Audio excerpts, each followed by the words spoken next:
Yep. Thanks, Clive. I didn't see it.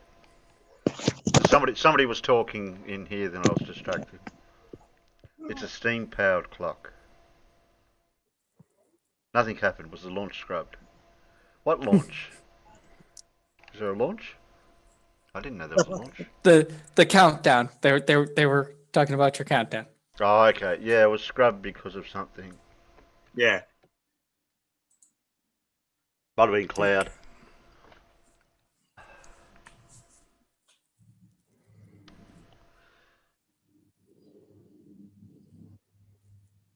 Little Wolf says, I can hear. That's good.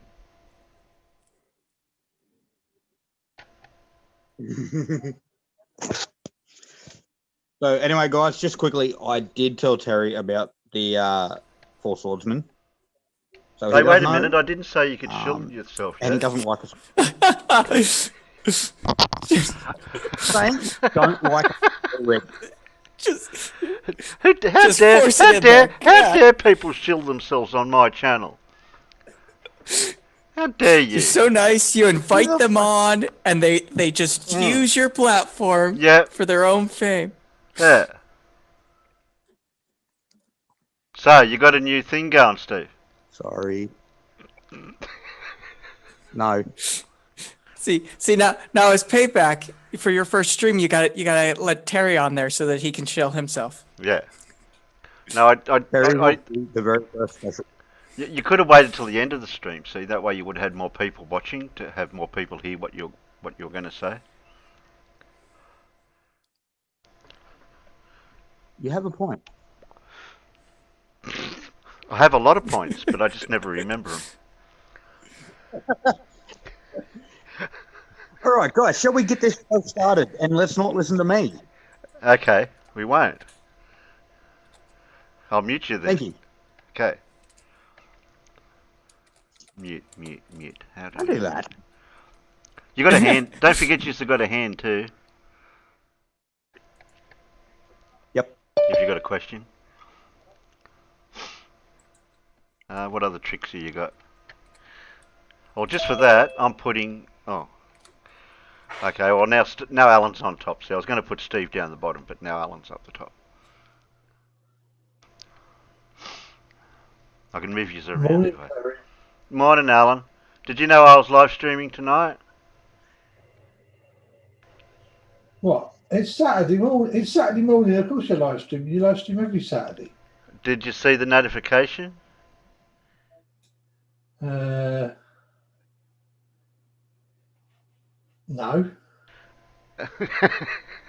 Only because I only put it up a couple of hours ago. I'm going to say I saw that there was. I saw you put something on Discord. Yeah, but only a couple of hours ago. I forgot to do it last night. How live are we at the minute? Very live. I can mute you if you want. I mean, I can mute everybody. I have just been told I have no shame. Thank you, Tanner. Yeah, okay, now I can see that we are indeed live because I can see that... Don't tell Alan we're live. Well, don't tell Renee and me we're live because she said, will this ever start? I have sandwiches to make. We've already started. Well, I hope there's going to be enough sandwiches for all. Yeah, what's on the sandwiches, Renee me? I've got 2 notices. Streaming 30 minutes and when it started. Okay. Yeah. So which one's which? I got the YouTube notifications and I did see your notifications and the notifications did go to Discord as well. Yeah. I usually work on the Discord notifications, not the YouTube ones. Well, I'm surprised. I got 16 people and only 5 thumbs up. Hint, hint. That I put the stream live. Southern Bell. Oh, The thumbs up Oh, are going it's up for gone up. some reason. That's a coincidence. I was gonna I definitely had You- put it before. It definitely wasn't me. Oh, okay, it wasn't you. Yes, sir. Okay. I was going to say, let me fire up a sock, and I'll give you an extra one. See that, guys? You're all here for a reason. Hit that thumbs up, and that's the only time I'm going to say it.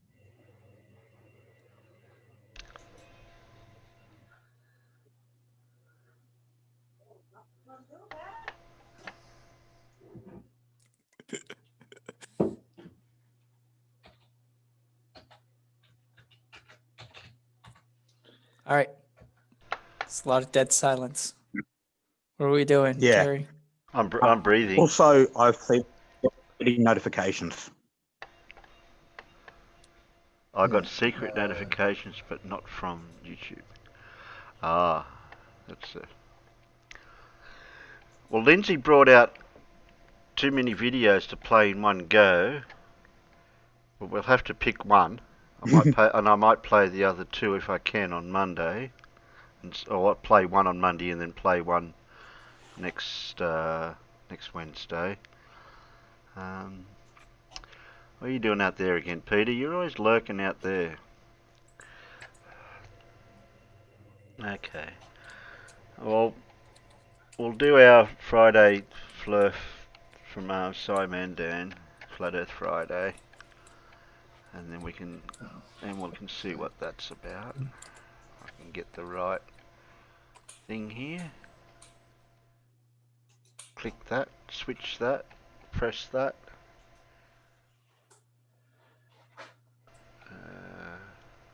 Do that. Oh, no, can't do that. Sorry. Gotta start again. Try again.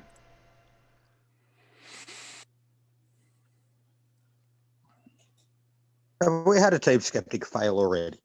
Have we? I haven't failed yet.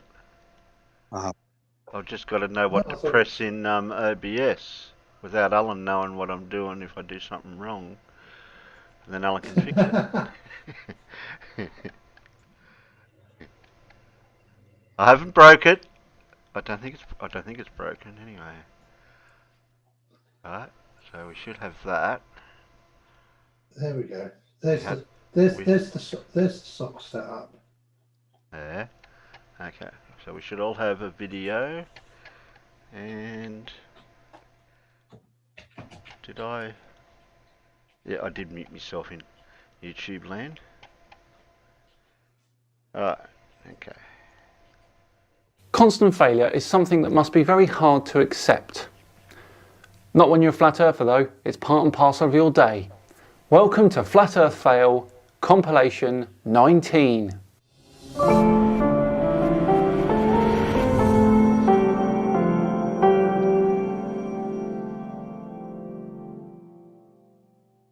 Hello all and welcome along to another episode of Flat Earth Friday with me, Simon Dan. Thank you very much for joining me for what is the 19th edition of the Flat Earth Fail compilation. Before we begin today, a quick thank you to the sponsors of today's video, Blinkist. This year's been a write-off, hasn't it? Let's admit it. But there are things I certainly want to achieve in 2021, and one of those is to learn even more. And Blinkist is an app that I highly recommend to do this, with over 3,000 non-fiction titles, all of them podcast style, or even access them offline. 2 books that I've written, and the brilliant Bill Bryson. The first 100, then after that you get 25% at any time. Remember, Blinkist episode 4 of the Simon Dan podcast is out now. It features the lovely Amy from Vintage Space. We had a great chat about spaceflight. Please do check it out. The link for that will be in the description. Right, back to the greatest compilation that you will ever see on the internet. And we start with a certain Mr. Daniel Pratt, who thinks he can prove the flat earth with an escalator. Okay, since these prepubescent, juvenile, scientism preaching, absolutely zero factual, actual, demonstrable science, having globe ball riders love to get my channels deleted and then say, I never proved my flat earth. Well, you don't. You just offer up experiments without actually doing them. Let's go to one I was talking about 6 years ago. This world is covered with buildings that have moving walkways in them. It's very simple. Go on one of those walkways, do a standing broad jump, one with the direction of the walkway and one against it.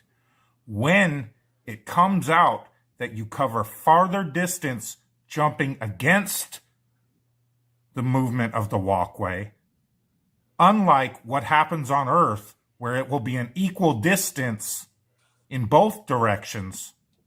I think you meant to say with the walkway, didn't you? When Stop a second, Terry. Yeah, and I'm trying to wrap my head around Right. what. In relation to the walkway, it doesn't matter which direction you jump, you'll jump the same distance.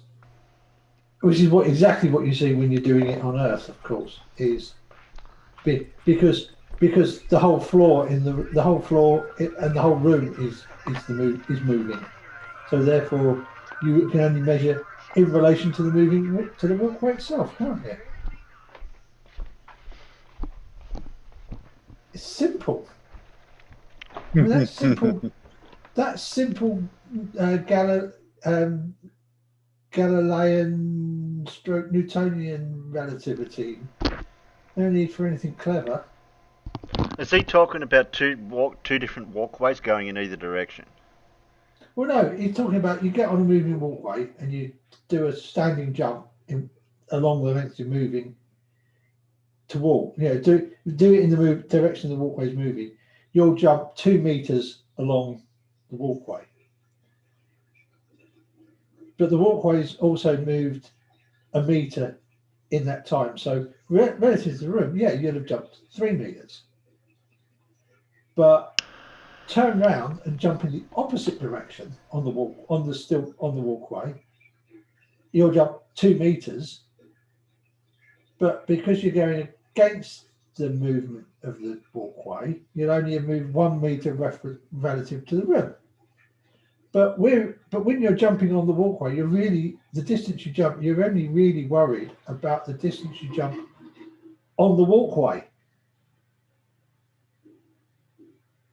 Well, I think the confusion there is coming up is that yeah, Pratt is saying that the distance you jump on the walkway should change, and not the distance of the entire of that whole system counted together. Yeah. Wouldn't you fall over if you jumped against the walkway? Well, I yeah. mean, only if you've got a low dexterity. Well, no, I'm talking. I don't being able to do very much.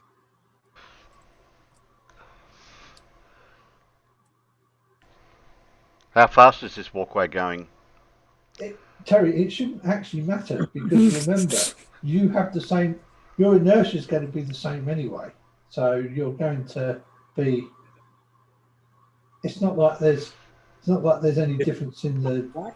Unless it's going really, really quick and you've got seriously different air resistance.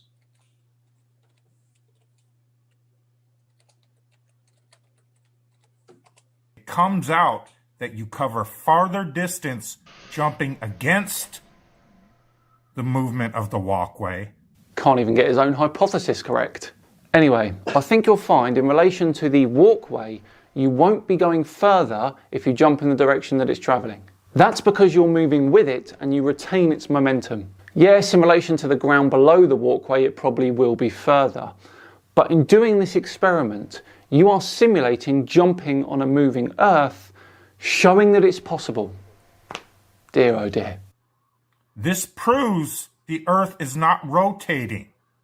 Unfortunately, I don't live near any of these walkways, just up and down ones, but next time I'm at an airport, I'll try it out. Maybe you should too, Dan. That's called real science. I've been challenging you scientism preaching losers to do it for 6 years, and you still refuse, because it's actual, demonstrable, repeatable, falsifiable evidence that the Earth is stationary and not rotating.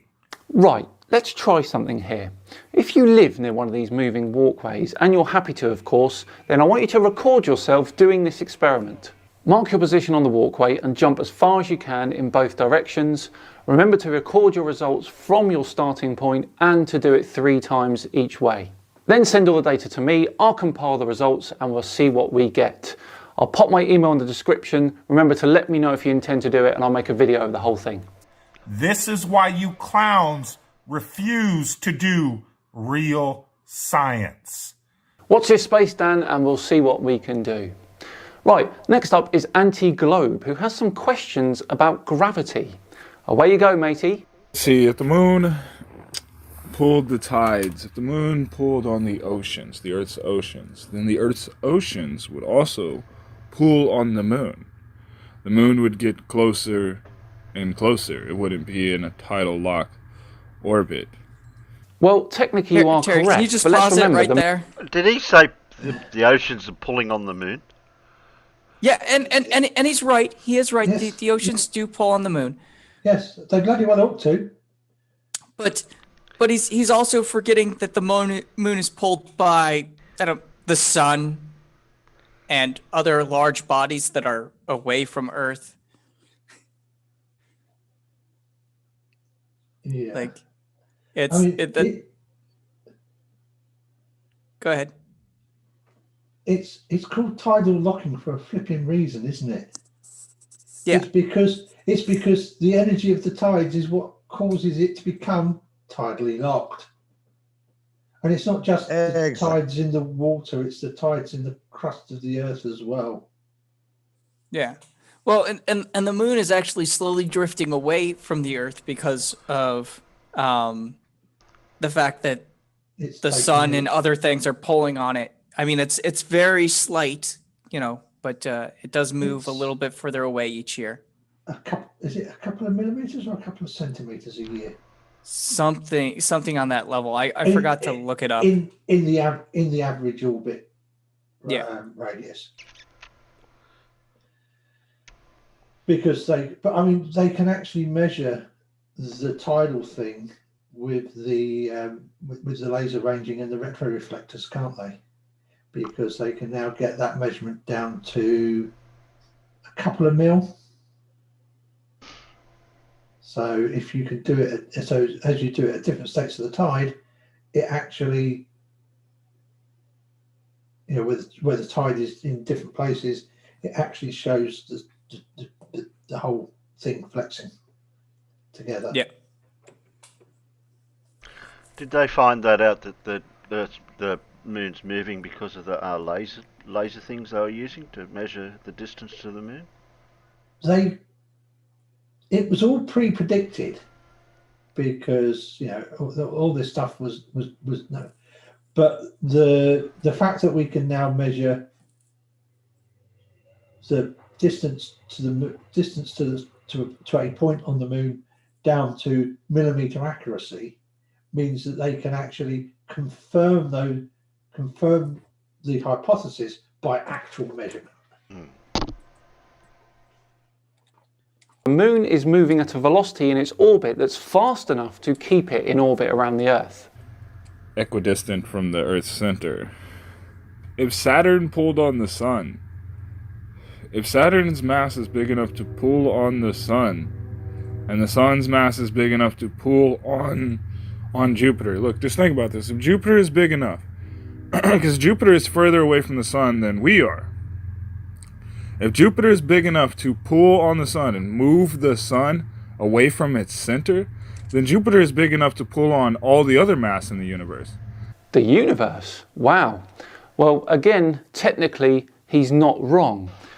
Gravity is incredibly weak, especially when you start increasing the distance. Look, I can lift this notepad off the incredibly massive Earth with very little effort. Jupiter's gravity does have an effect on the other planets, but it's extremely small, almost negligible. Including the mass on Earth. right? It's big enough to move the sun, but not big enough to move the tides or people here on Earth, the moon, the Earth, all the other Go planets. ahead and pause it. Yeah, I mean, they all mass within reasonable distance of each other pulls on all the other masses within that distance. I think gravity also is inverse square law. It might be inverse. Yeah, it's inverse square law. Okay. Yeah. So I mean, obviously, if you get too far away, then it doesn't have enough of effect on anything. But otherwise, yeah, that's how gravity works. Like when you jump away from the Earth, yes, the Earth is pulling you down to it, but you are also slightly pulling the Earth up. It's just not noticeable. Yeah, and um, the gravitational field of any mass will move out infinitely, but one must remember that that it does travel at the speed of light. Right. So you move it, the effect of that movement travels at the speed of light. But it will, but R can be any value you like. You know, it can be as big as you want. It's just that because it's over R squared, it just gets really little, really quick. But it never actually gets to zero. And there was another good point put in the chat by Little, that the other planets we have in the solar system also have a gravitational effect on the sun. Yeah. Well, and on each other, technically. Yeah. Like that's why I always laugh about there's no three mass body problem or there's no, what is it, three mass equation or whatever. And I know Clive's in the chat, so he'll probably correct me on this. But I mean, it's like you calculate the gravitational pull between two objects, but that doesn't mean that you can't add a third object. You just calculate it, these two, then these two, then these two, to figure out how they each affect each other. And they're vector quantities, so once you've worked them all out as individual vectors, you can add them all together, can't you? Yeah.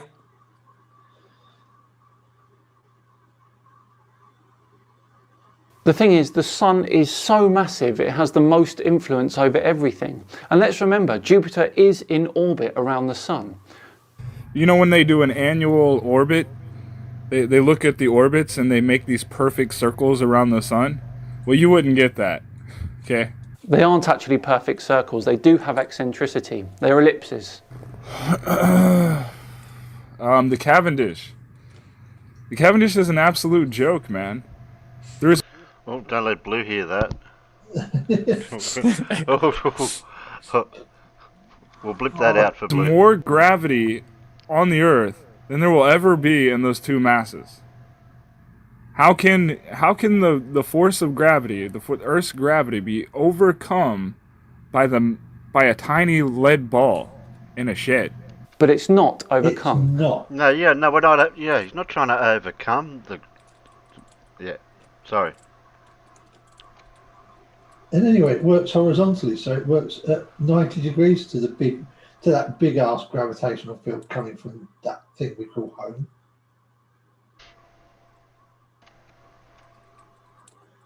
Those lead balls are being affected in a plane that is perpendicular to the Earth's surface.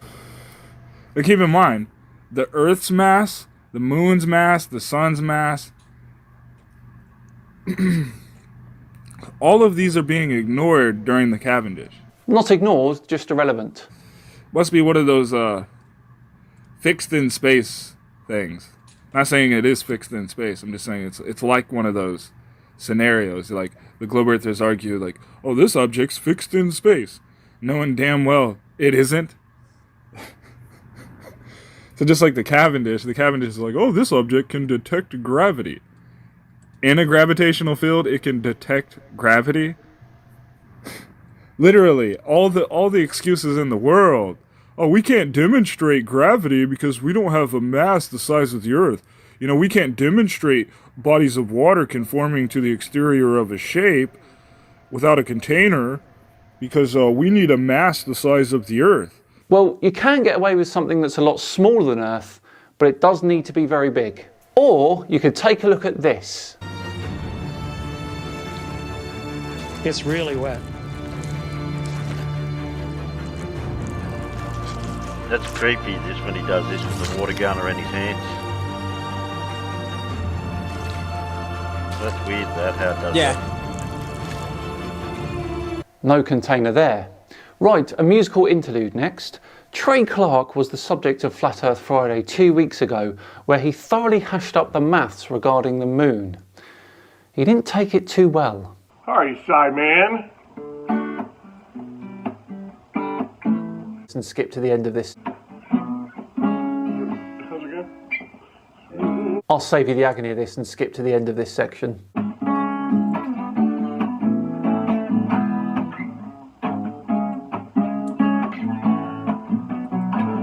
In the city, Simon, you're a fine man. What a gay man you should be. Here we go. So, Trey thinks, well, you are. Love, my boy, my lady.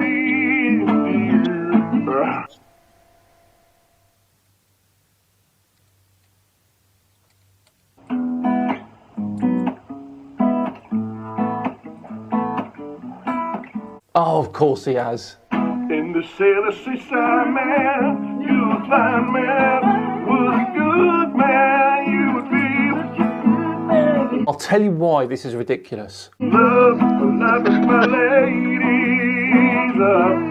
Pee on your butthole. Wow, don't really know what to say to that.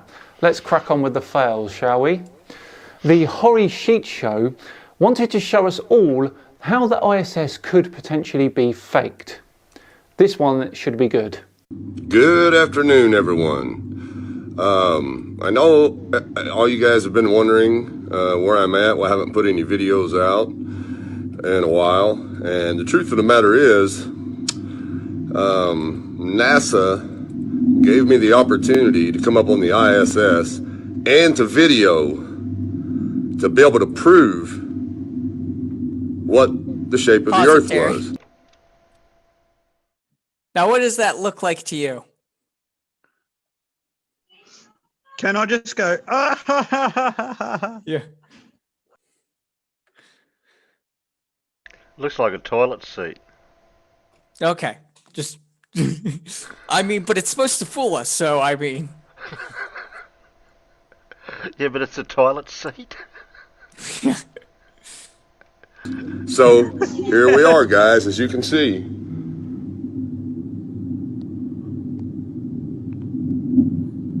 The Earth is round and it is spinning. I can see the reflection of the toilet seat you're holding in that TV. Yeah, that's what I was doing. Now, That's what I could see. you guys believe me, you trust me, right? No, the reflection? You have no reason not to. That's a beautiful view, a very, very beautiful view, if you believe in such things.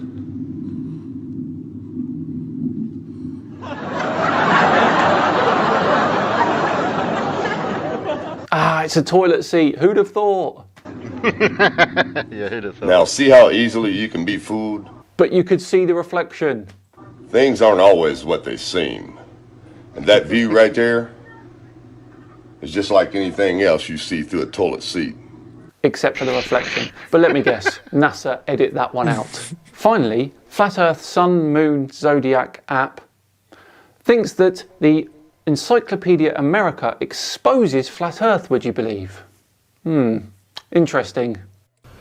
Okay, you guys remember how I showed you the maps that were here on Earth before 1958, before the governments took them out? Now I'm going to show you the Encyclopedia Britannicas in the public libraries before 1958. Here's volume 2 out of the alphabet A. And we're going to flip to the Antarctica, and this is from 1958, as you can see.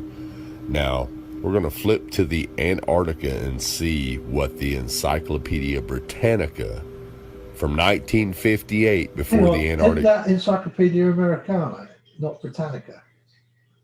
You know, Yeah. there is about a 3,000 flipping mile difference and a big puddle in between. Or hail the great book. Yeah, it says Americana. Yeah. It's nearly as bad as All Hail the White Paper. The public There you go. Encyclopedia Americana. Yes.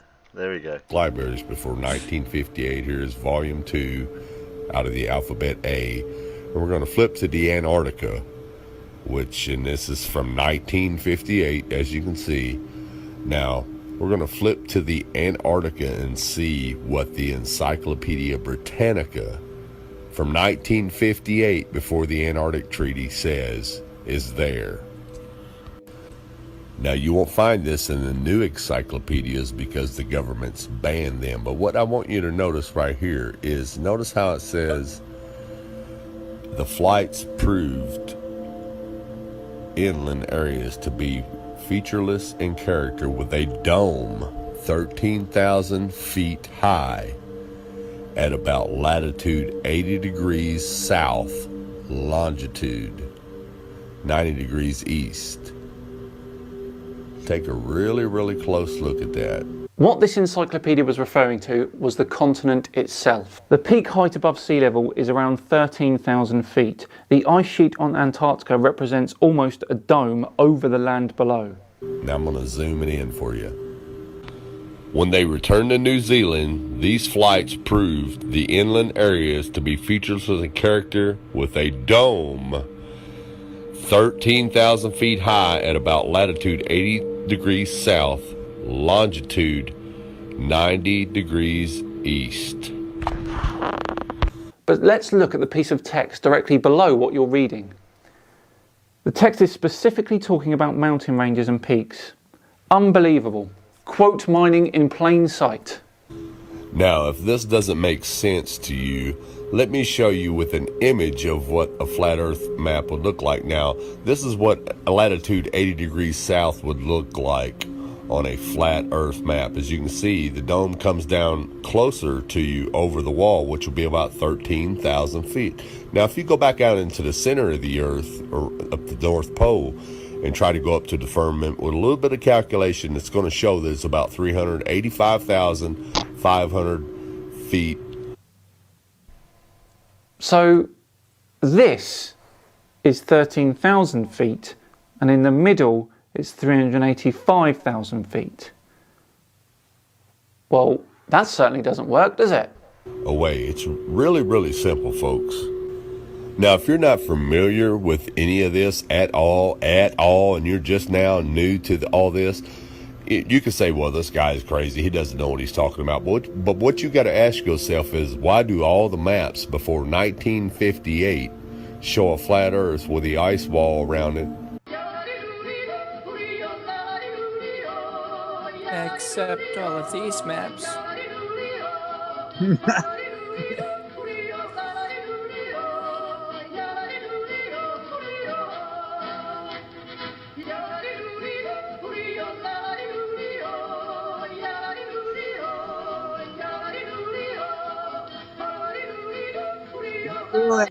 Well, look at that ice fall. On the wall. That goes on forever, that one, on that map.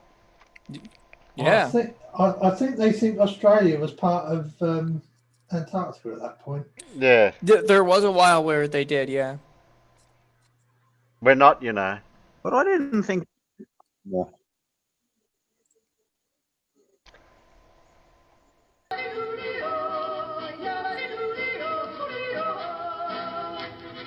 Says it all. Well, I have to say, that was one of my favourite Flat Earth fail compilations to date. Really enjoyed that one. Thank you all very much for watching today. It really is appreciated. If you liked the video, please do drop a like on it and subscribe as well if the feeling takes you. Just enough time to once again thank the sponsors of today's video, Blinkist. Remember, visit blinkist.com/SimonDan to start learning today. I've been Simon Dan. Have yourselves a great weekend, and I'll see you all on Tuesday for a special Christmas collaboration tinfoil special. See you then.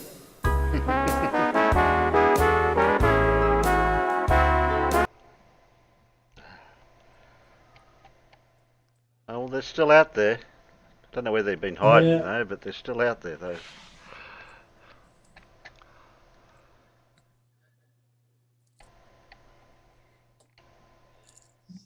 there is a lot of crazy in the world. How could that bloke not review his video and see the reflection of the toilet seat? I don't think they care that much. Oh, Yeah, whatever backs up their argument, I think, is what they go with.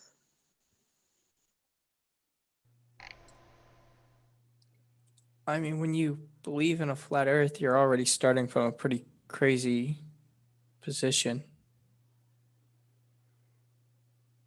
and he took the word Whoa, dome out of context for the ceiling height of the topography of the land. That's blatant.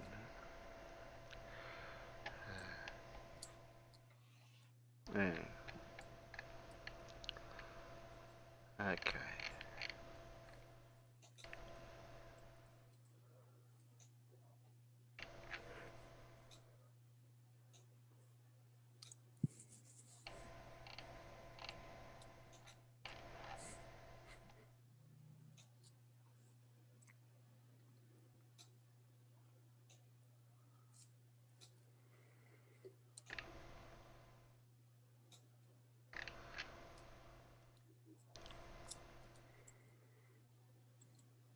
I'm just grabbing the other bit of documentation from last week that we didn't read. If I can find it. Wasn't that one, was it?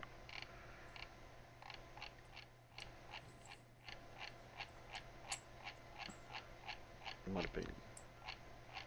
Yeah, it was this one. It looks like there's a lot, but it's not. It's just because it's narrow in its format. Uh-huh.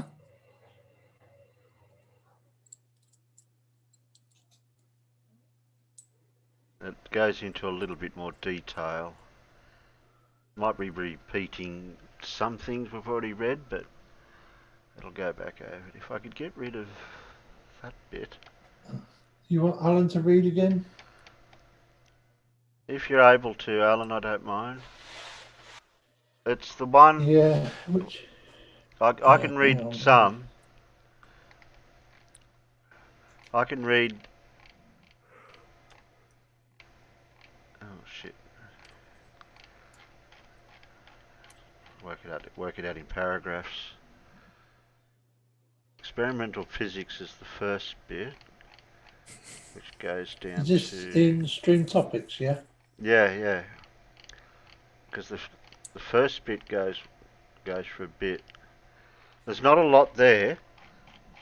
It's just the way it's printed. Encyclopedia.com, Jean Bernard Leon Foucault. So which encyclopedia is this from, though? Encyclopedia.com.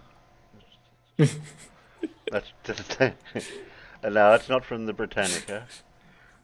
It wouldn't be the first time you've had us reading from Britannica, though, would it? Oh, that's fine. Okay.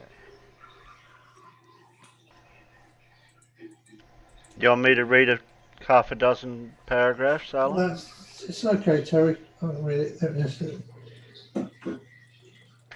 I better give the panel a view. Hang on just a moment. Yeah, get the panel sorted out. That's right. Can see that.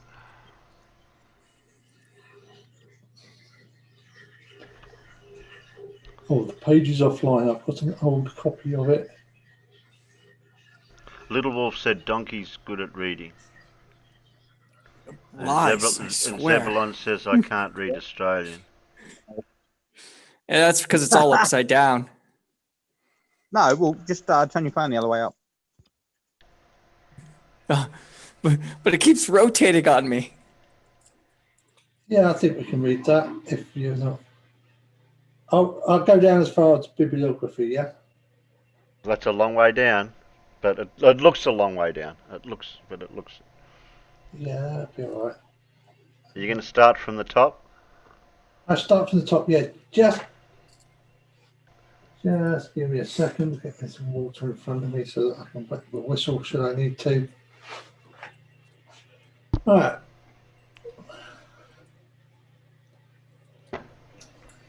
Now we got the right Foucault.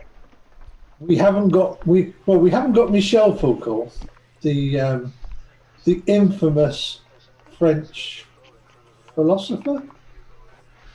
Yeah, I think he was a philosopher. He certainly wasn't a physicist. He did have some strange ways, though. Yeah. Jean-Bernard Léon Foucault, born Paris, France, 19th of September 1819. Died Paris 11th of February 1868. Although why they used double I in there, I do not know. Made it really weird to read though. Yeah. If I could get rid of the bloody side panel, we'd be right. I was going to say, I think that's supposed to be a divider, but because of how it's scrunched up, it looks weird. Yeah, I know. I looked. I can't see on it how to do it. I could print it out, but then I could change the format on it and everything. But that'd be too complicated. Sometimes, yeah, I was going to say, sometimes they have a printable copy or whatever where it converts the page for ease of printing, but it doesn't actually print it. Yeah, it's got a print. It's got a print icon there.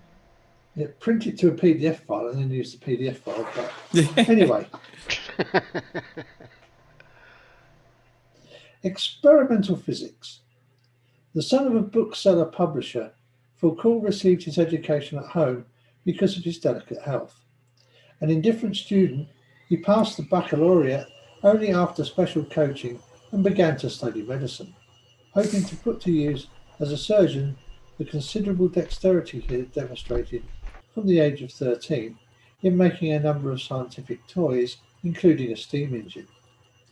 Revolted by the sight of blood and suffering and stimulated in new directions by the invention of the daguerreotype.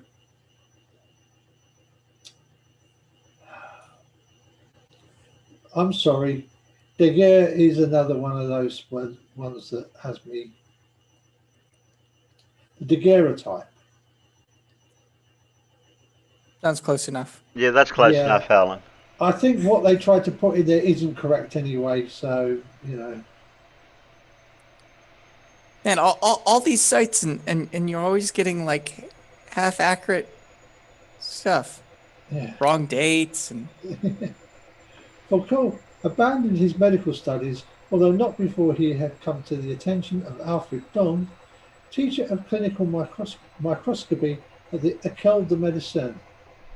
Don made him assistant in the microscopy course and then co-author of its textbook published in 1844-45. Foucault finally succeeded his master as science reporter for the newspaper Journal des Débats, 1845, thereafter writing, in a brilliant style at once lively and precise, a regular column in which he discussed for a general audience the latest from the world of science. So he was one of the early science communicators then. From 1844 to 46, Foucault published geometry, arithmetic and chemistry texts for the baccalaureate. Thereafter, except for his newspaper articles, he published only scientific papers. Foucault worked in a laboratory set up in his home until following the award of the Cross to the Legion of Honor in 1851 for his pendulum experiment and the Doctor S. Science Physiques in 1853 for his thesis comparing the velocity of light in air and water. He was given a place as physicist at the Paris Observatory by Napoleon III. Further honours followed: the Copley Medal of the Royal Society in 1855, Officer of the Legion d'Honneur and member of the Bureau de Longitudes in 1862, and foreign member of the Royal Society 1864, and the Academies of Berlin and St. Petersburg. Finally, after having failed to be elected in 1857, Foucault was chosen in 1865 following the death of Pepperon, a member of the Académie des Sciences. A non-observing Catholic until his final illness returned him to the church, Foucault led a quiet life of total devotion to scientific research. Small and frail, he managed to preside gracefully over the group of scientific friends who gathered on Thursdays at his house in the Rue d'Astes. He died of brain disease at the age of 48 after a 7-month illness. Foucault is best known for two of the most significant experiments of the mid-19th century. The laboratory determination of the velocity of light, 1850-1862, and the mechanical demonstration of the Earth's rotation, 1851-1852, and for his advancement of the technology of the telescope. Oh, hold on, Terry. You're not showing the text. Oh, that whole time. Sorry. You just let that go all that way, and I didn't pick up on the peanut gallery saying that they couldn't see the text. they just said it because I was sitting reading the chat. I wasn't paying attention to the fact that the stream just had our 4 symbols. Well, I'm sorry, guys, but I don't want to start again. No. Just rewind it and then watch it. Oh, no, that wouldn't work.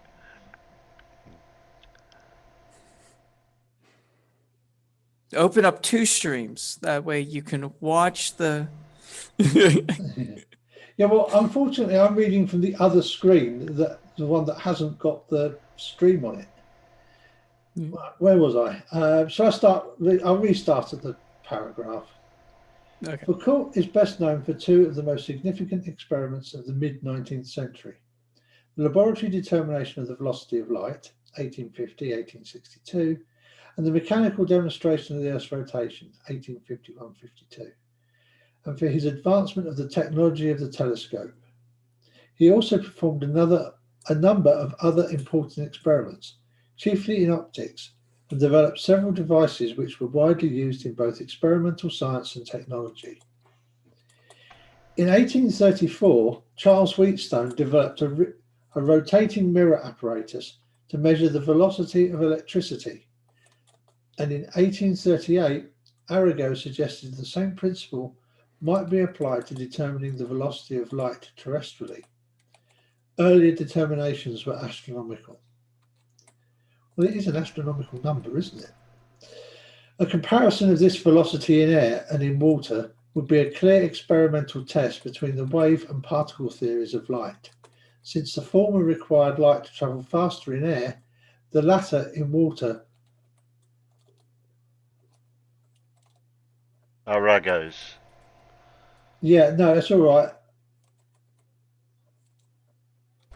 The latter seem to be like really rather weirdly put in there. Since the former required light to travel faster in air than in water. Arago's attempts to carry out the experiment were unsuccessful, and failing eyesight forced him to abandon them. Immediately, Foucault and him... Oh God, I don't do the Greeks. Foucault, with whom Foucault had collaborated on optical researches between 1845 and 47, began independently to attempt to overcome the obstacles that had defeated Arago. Foucault was the first to succeed by replacing the rotating mirror apparatus in the laboratory with a toothed wheel interrupting a ray of light travelling over a long terrestrial path. He obtained the first precision measurement of the velocity of light at the Earth's surface in 1849. Foucault returned to the rotating mirror to compare light's velocity in rare and dense media, but here he was beaten by Foucault, who announced on the 30th of April 1850 that light travels faster in air than in water. His apparatus diagrammed in Figure 1. A source of light at A is reflected by a mirror M rotating at 800 revolutions per second to a spherically concave stationary mirror M and back again to A. The glass plane G permits the observer at O to see both source and reflection. by the use of both an air path, upper half of diagram image A, and a water path, lower half of diagram, water field tube T, image A double prime, the velocity of light, which is a function of the displacement of the reflected image A prime or A double prime from the source image A, can be compared in the two media. Since the water image A double prime is deflected more than the air image, light must travel faster in air than in water. Foucault's first experiment, carried out in 1850 and written up in full in his doctoral thesis of 1853, was purely comparative. He announced no numerical values until 1862. Then, with an improved apparatus, he was able to measure precisely the velocity of light in air. This result, significantly smaller than Fizeau's of 1849, changed the accepted value of solar parallax and vindicated the higher value which Leverrier had calculated from astronomical data. Foucault's turning mirror apparatus was the basis for the later determinations of the velocity of light by Michelson and Simon Newcomb. With Fizeau, Foucault had pioneered in astronomical photography by making the first daguerreotype of the sun in 1845. The long exposures necessary for photographing the stars required that the telescope remain continuously pointed at the heavenly object. To regulate the drive for such a telescope, Foucault in 1847 brought into practice Christian Huygens' abortive 17th century project for a clock with a conical pendulum. Foucault's clock had a steel rod to support the bob of its pendulum, and he noticed that such a rod, set vibrating while clamped in the chuck of a lathe, tended to maintain its plane of vibration when the lathe was rotated by hand. This unexpected behaviour of the rod suggested to Foucault an experimental demonstration of the Earth's rotation.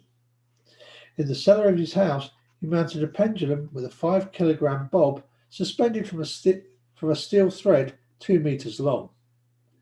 Free to swing in any direction and tied at the extremity of its string with a thread, when the thread was set afire, the pendulum began swinging, and at 2 a.m. on Wednesday, 8th of January 1851, Foucault was rewarded by the sight of the plane of swing of the pendulum gradually turning in the direction of diurnal movement of the celestial sphere.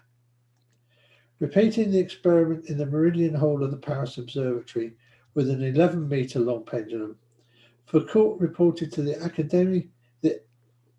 Academy of Sciences on the 3rd of February 1851 his findings that the circle described by the plane of the pendulum swing is inversely proportional to the sine of the latitude. This experiment, soon scaled up and moved to the Pantheon, was repeated during the next 2 years in a number of places all over the world and gave rise to a tenfold increase in the scientific papers devoted to the pendulum. As Foucault claimed in his report to the Academy, his finding illustrated Poisson's theoretical treatment of the deflecting force of the Earth's rotation. Journal of the Polytechnic School, 1838. But Poisson had explicitly denied that the effect on the pendulum could be observed.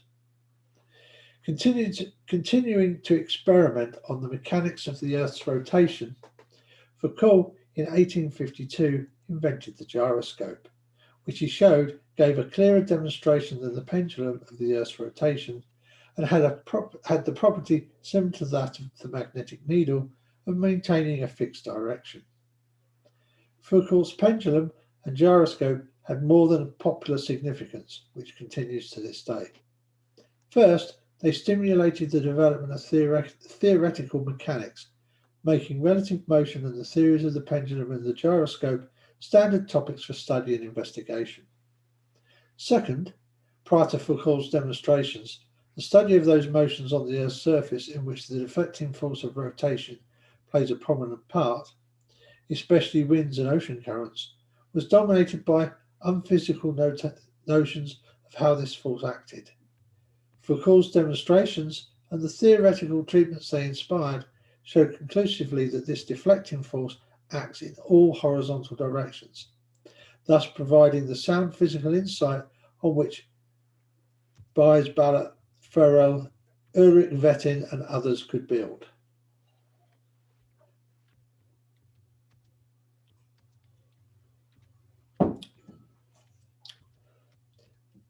The daguerreotype of the sun was only one fruit of the collaboration between Foucault and Fazur. Together, between 1844 and 47, they carried out half a dozen researches. Two were of special importance. In 1845 and 46, they extended the experiments of Thomas Young and Fresnel to show that interference took place between rays of light, of which the paths differed by several thousand wavelengths. In 1847, they showed by studying the interference of heat rays from the sun that radiant heat has a wave-like structure identical with that of light. These two experiments considerably strengthened the wave theory of light.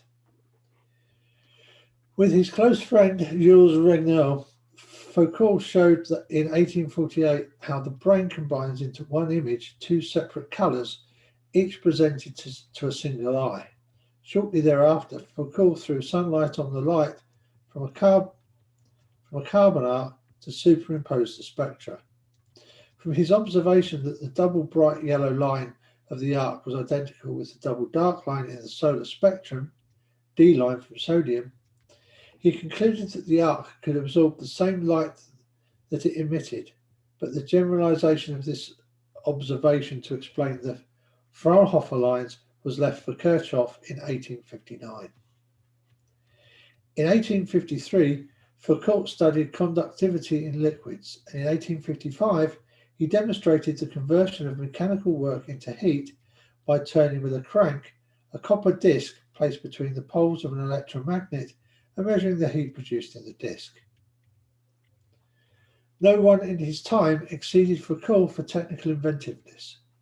From his first published papers on improvements in daguerreotypy, 1841 and 43, to the completion of his siderostat shortly after his death, the devices designed by Foucault and executed first by himself and later with the help of others solved outstanding problems of practice in both science and technology. He developed a regulator for the arc lamp, which made it possible for gas to be supplanted by electricity in the supply of artificial light to the microscope in 1843, and his improvement to this regulator in 1849 brought the arc lamp into the theatre. He designed a photometer in 1855. His mercury interrupter, 1856, improved the performance of Rimoncoff induction coils, and his birefringent prism, 1857, using air rather than balsam between the two pieces, made it possible to obtain plain polarized light into the ultraviolet. About 1860, he returned to the problem of making mechanical motion uniform, which had led him to the pendulum experiment, and he developed a whole series of mechanical regulators which went considerably beyond James Watt's governor in their effectiveness. These regulators were used first in machines which kept a telescope pointed continuously at the sun, heliostat, or a star, siderostat, and then in large steam engines both in factories and at the Paris Exposition of 1867. None of these inventions, however, was as significant for science as Foucault's introduction of the modern techniques for silver and glass to make mirrors for reflecting telescopes in 1857, and his simple but accurate methods for testing and correcting the figure of both mirrors and lenses in 58. Glass proved much superior to the speculum metal previously used in reflecting telescopes because it is much lighter in weight, easier to grind and figure, and easier to resurface if it becomes tarnished or damaged.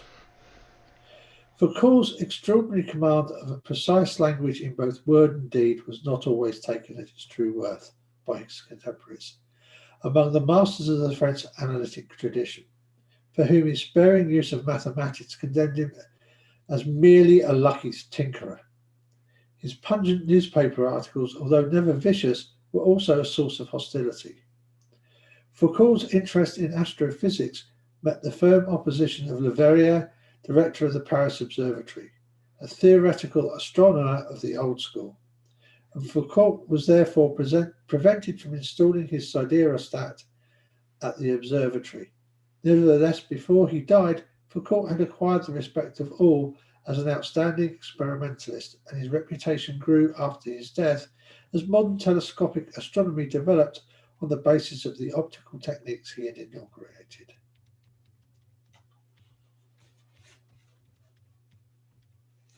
We've got the bibliography. Yeah.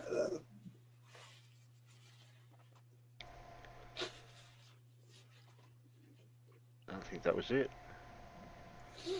We've got another section here.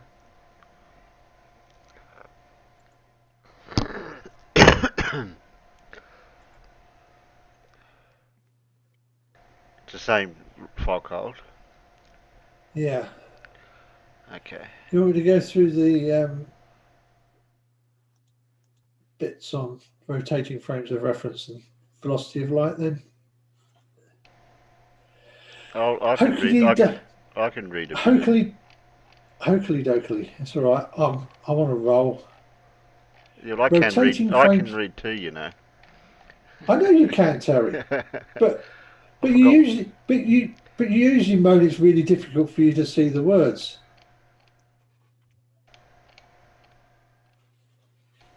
So thought I was saving your eyesight for you. Yeah, I can read a little bit.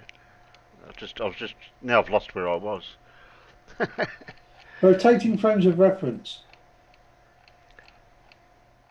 And he's done. No, there's a bit before that. Yeah, that is just like where all the information came from, and that's just a recap of his life that we went through at the top of the thing. Yeah, all that, yeah. Okay, we're up to rotating frames of reference. Rotating frames of reference. Foucault's first important experimental demonstration was of the Earth's rotation, for which he used a pendulum. The plane of motion of a freely suspended simple pendulum appears to rotate. In fact, it is spatially fixed while the Earth rotates. Foucault published his account of this in 1851, together with an equation connecting the apparent angular rotation of the pendulum's plane with the angular velocity of the Earth and the latitude of the place of the experiment. It created great interest, and the experiment, readily repeatable with simple apparatus, was, and still is, frequently performed in public. In 1852, Foucault gave a further demonstration of the Earth's rotation with a freely mounted gyroscope and derived some laws describing its behaviour. These experiments, in combination with earlier theoretical work by Gustav Coriolis, led to a clearer understanding of rotating frames of reference. For his work, Foucault was awarded the Copley Medal of the Royal Society in 1855. Determining the velocity of light. In 1850, Foucault joined the debate over the then competing particle and wave theories of light. D.F.J. Arago had demonstrated in 1838 that a crucial test could be made by comparing the velocities of light in air and in a dense medium, and he was experimenting to determine the velocity of light with a rotating mirror method devised by Charles Wheatstone in 1834. Lack of success and ill health led Arago to pass the task on to Foucault in 1850. Success came in the same year when Foucault observed a retardation of the velocity of light in water, giving support to the wave theory.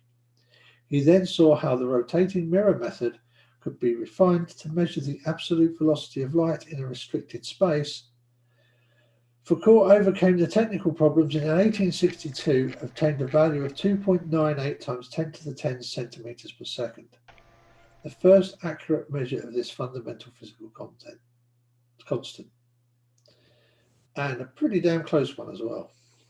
From 1855, as physicist at the Imperial Observatory, Foucault worked to improve the design of telescopes. As a member of the Bureau de Longitudes from 1862, He improved certain surveying instruments, particularly the centrifugal governor, which aided timekeeping in the use of field transit instruments. The 1860s saw Foucault turning towards precision engineering and electricity, but he was incapacitated by a stroke in July 1867 and died in Paris on February the 11th, 1868. Foucault's ability to recognise fruitful lines of research, so sadly lacking in many of his contemporary countrymen, was combined with an experimental ability of the first order. His early death was a great loss to French science. Wait, was that saying that the French didn't do science? No, it's just that maybe some of their attitudes towards science were not as optimal as might otherwise have been. So yeah, maybe the French could have done science better. But that's always the same with these great, with people of his ilk. I'm thinking Faraday and Davy and people like that in the UK, in Great Britain. Yeah. There's always one or two great visionaries who come along and can point you in the right, who grasp the essentials and realise that other things are not going to be as fruitful.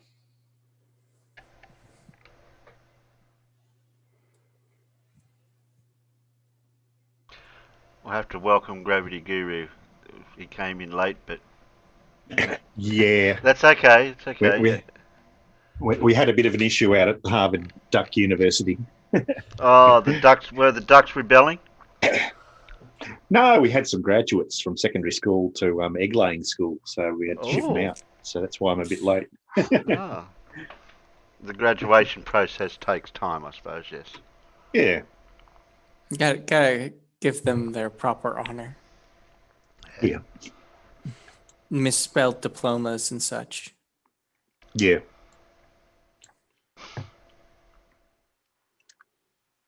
And you've already did a clue to a. I have to scroll back up to that. Oh yeah. Someone got the last name, but I don't think anyone's managed the first name yet. Okay, so today's scientist, J something L, paved the way for safer surgical procedures by introducing antiseptics and better surgical practices. He also has a brand of mouthwash after him. Oh, I missed that part at the beginning. And I see we already have a surname anyway. Yeah, the surname's pretty easy. Mm-hmm. Listerine was originally supposed to be for cleaning the bathroom, not for mouthwash. Okay. But you could still No clean doubt the it was bathroom probably- with it. Yeah. No doubt it was probably an American that tried to swallow it. Yes, exactly. Oh, this tastes good. And yes, there we have Clive Wells with the first name as well. It was Joseph Lister. And does Yeah. his name bear any thing to the Listerine name, or that's just a coincidence? Yeah, no. It That is why, because he was famous for introducing antiseptics into the surgical process. Mm-hmm. And seeing as Listerine is an antiseptic.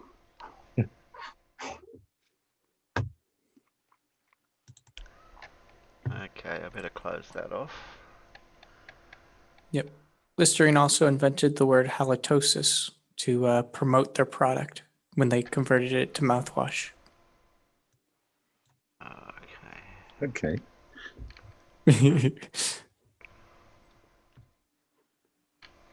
Yeah, just as long as it's not Dave Lister. Yeah, from Red Dwarf, I know.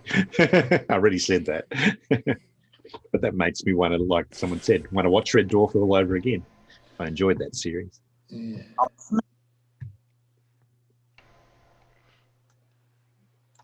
Now we're a bit behind in this person, Paul. Your favourite My favourite. derper?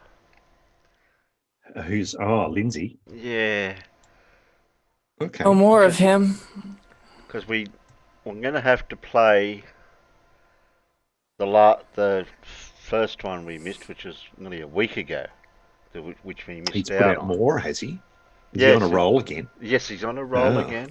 He's on a roll. Ah. I think we'll get. Got Earth think magnetic field and primer fields. Then the magnetic field Yeah, of a we- circular magnet is not what you think. I think it is. And then only a flat earther can explain dark energy. And then the last one a day ago, the true story of creation. So I we might think leave. we're just. So we might leave one for Wednesday. We might get to play two of them on Monday. And tonight we'll do Earth's magnetic field and primer field. Yeah, I was going to say. I'm guessing we're going to have a dedicated in between show just with. Didn't we look at Earth's magnetic field and primer fields already? I haven't. Yeah, I haven't looked at it. It hasn't got the red line on it in YouTube where I've read it. I'm pretty sure that we did look at that last time. Okay.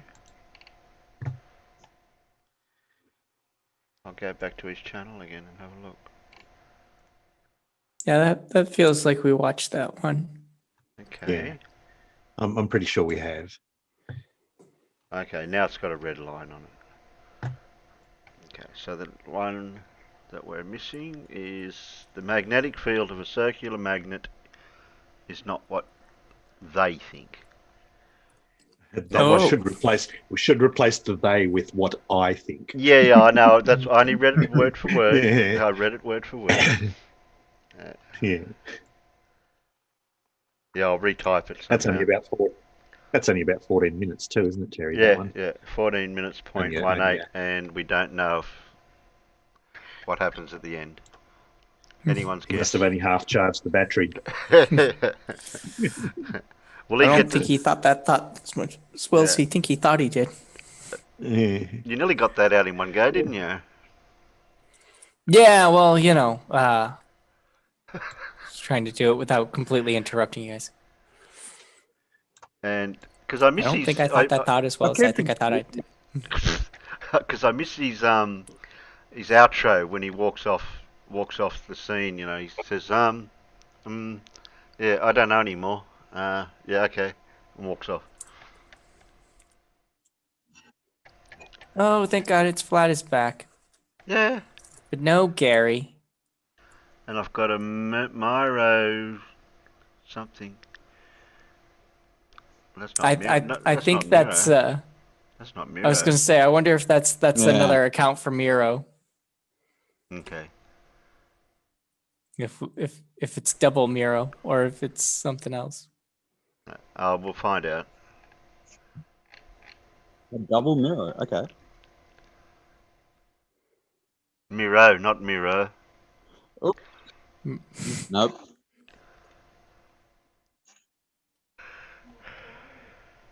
Alright, okay, where you want that? You want that, and you want that. There we go. Everybody should have everything.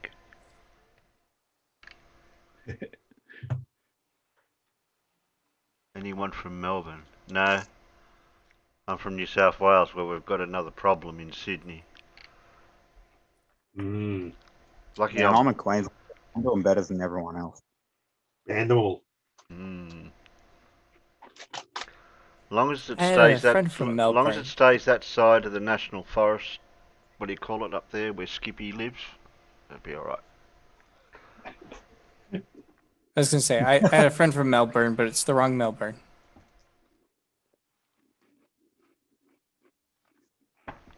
Okay, press what's that word? Play. Oh, the brain cells button. Yeah.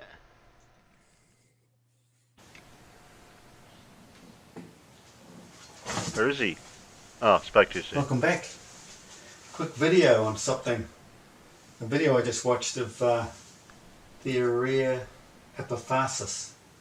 Ken Wheeler's videos. Oh, not him. Specialises in Oh, magnetism. magnetic Vesta. Magnetic Vesta. Knows almost everything about Oh, no. magnetism. I'd like to say I knew everything, but I've caught him out, so I can't say he knows everything. So I'm just doing a video on what he just said here, what he's shown you, and he's got it all wrong. I mean, he's a brilliant guy. I'm not putting him down at all. I love watching him. But I've caught him out, and he just doesn't know what he's talking about when it comes to what I'm about to explain. It's thanks to him though. Kettle pot. Yeah, kettle pot. Santos Benassi, I came to figure out the whole flat Earth design. Yeah, flat Earth. Don't laugh. Earth is flat, and these guys. How do you know we were laughing? I prove it. They don't. He doesn't. He's not a flat earther. He doesn't believe Earth's flat. He's got no idea. He doesn't know. He's got no idea what he's been showing us. Santos knows it's flat, but I've taken what they've shown me, and what the ancient Egyptians have left us, and it's written right through Christianity. The Ignitions.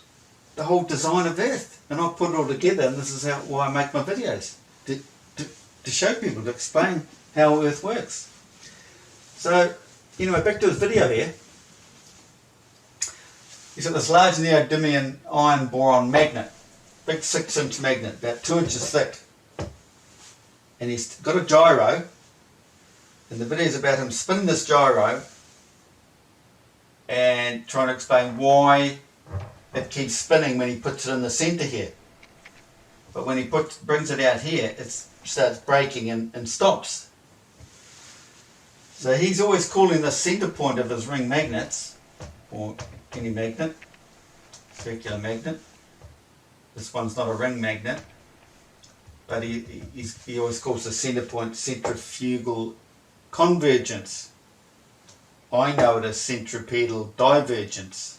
I'm going to show you why. Why? Oh my God. So what he Make up doesn't some know, names. and even Santos didn't know, I don't know if he knows yet, all ring magnets act just like the Earth, or Earth acts just like a ring magnet. It has the centre point, the Arctic Circle, and it has an equator halfway between there and there. But what Earth has, obviously not a magnet, is a tropical zone called the tropics. Out here, Capricorn, and in here, Cancer. And in the tropics, what do we have? Dense, moist air. What would be the opposite to that? As a duality, because everything in our existence is a duality. Everything. Anything, it'll break down to two parts. The opposite to that would be dry, thin air. Dry, thin air, dry, thin air. Arctic and Antarctic, dry, thin air. Here, we have moist, thick humidity. A lot of moisture. Just pause for a moment, Terry. Earth's magnetic field leaves the centre. I'm not Okay, following. we need to clarify one. Yeah, I'm not following. We need to clarify.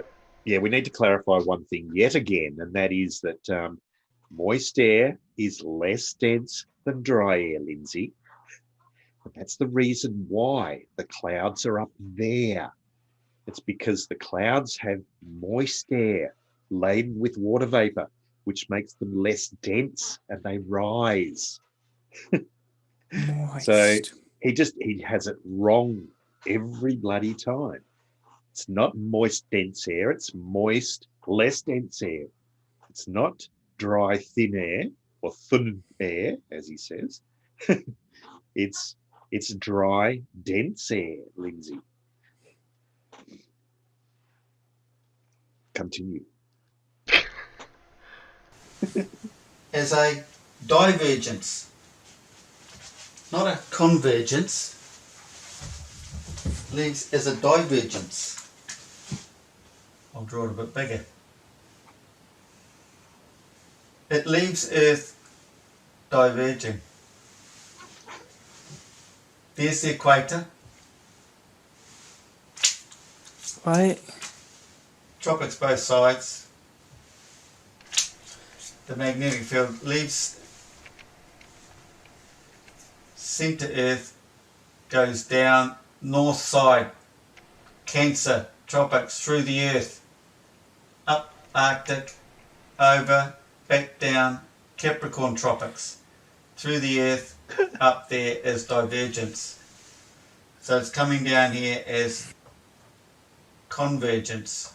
It converges at the equator. No. Same thing here from the Pause. centre. Pause. Oh, This is a donut, remember? Imagine Earth's a donut. Pause. Yeah, I'm trying to. I was in the peanut gallery. Yeah. All right. So there's a couple of observations we can make that just blow Lindsay's ideas here completely out of the water.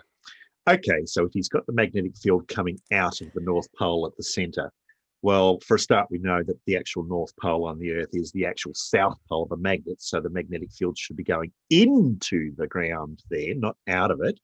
But let's assume that it comes out there. That would mean that it would go in at the South Pole, but he's got it coming out again at the South Pole in the same direction as it's coming out at the North Pole. Also, he's got the magnetic field going down through the Earth in the equator, but we know that at the equator, the magnetic field of the Earth is almost parallel to the surface. So these observations just completely destroy whatever Lindsay is showing here. But he's just going to forge on ahead as if those real-world observations mean nothing, of course. Well, that would mean Go. a compass at the equator wouldn't even work, because it wouldn't know which way to go. It wouldn't know which way to point. Exactly, that's right. Yeah, it would be trying to point up or down. That's right. It would be the same as trying to use a compass at the North Pole. I mean, which way would it point? Mm. Oh dear. I mean, how can you make it so you could say, well, it has to point south, but every direction is south. So which direction's it going to go? Duh. The peanuts are playing around out there. I've got to sort that out. This isn't a donut. He's got a solid ring magnet, but it works the same way. Divergence,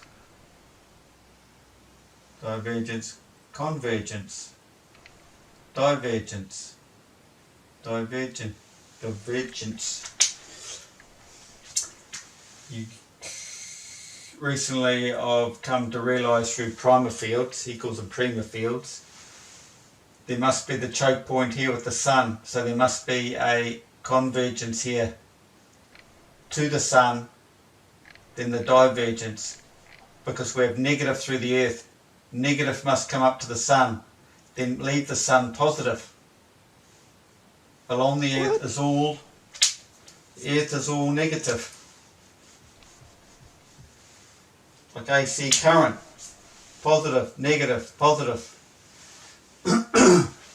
AC induction. But does he not realise AC current is varying? I won't go into how he's explaining it. There's a lot of big fancy words about why the gyro is spinning here and not here. But he's got it all wrong. He's What?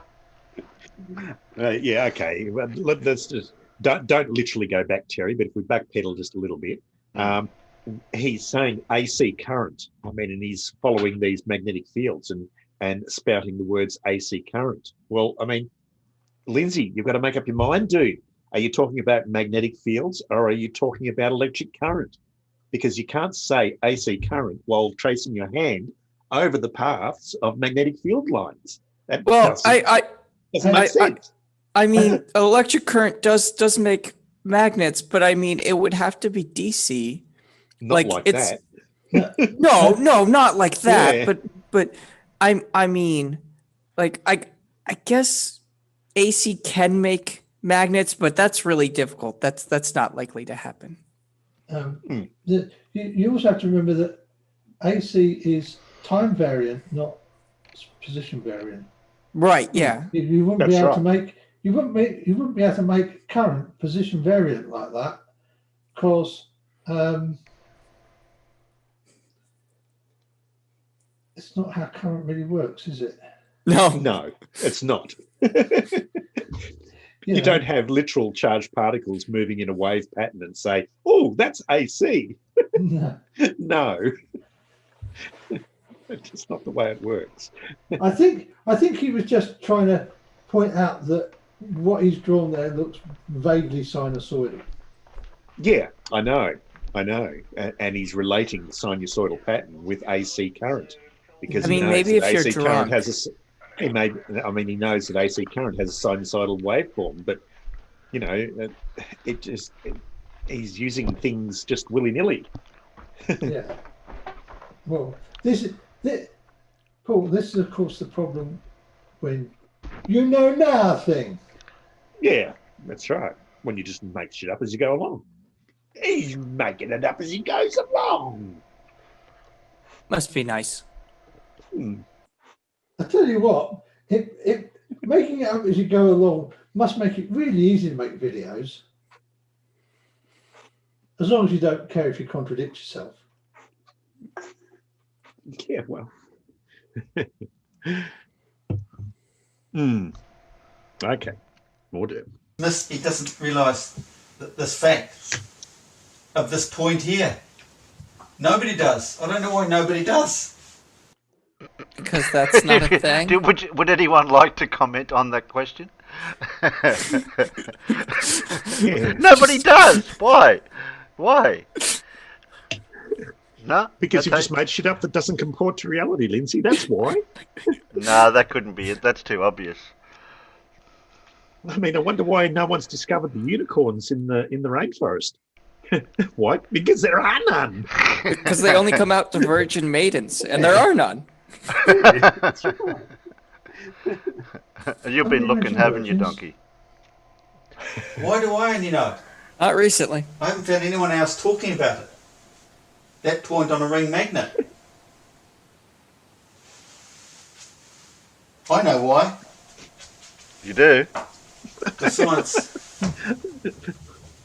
Isn't that Very bright? curious. They think they live in a spinning ball, so they can't be very bright. Because this is positive here, there's a strong magnetic field. They've missed the point where it comes down here. Down here. Wait, does he now have the Probably field hard to going detect straight because- over because from the field's South strong Pole up to there, South Pole? You probably won't get that slight Yeah. variance where it dips down. What? That's not a physical line. I thought that was just his imaginary reflective. I think that's the surface. field line. I'm so confused.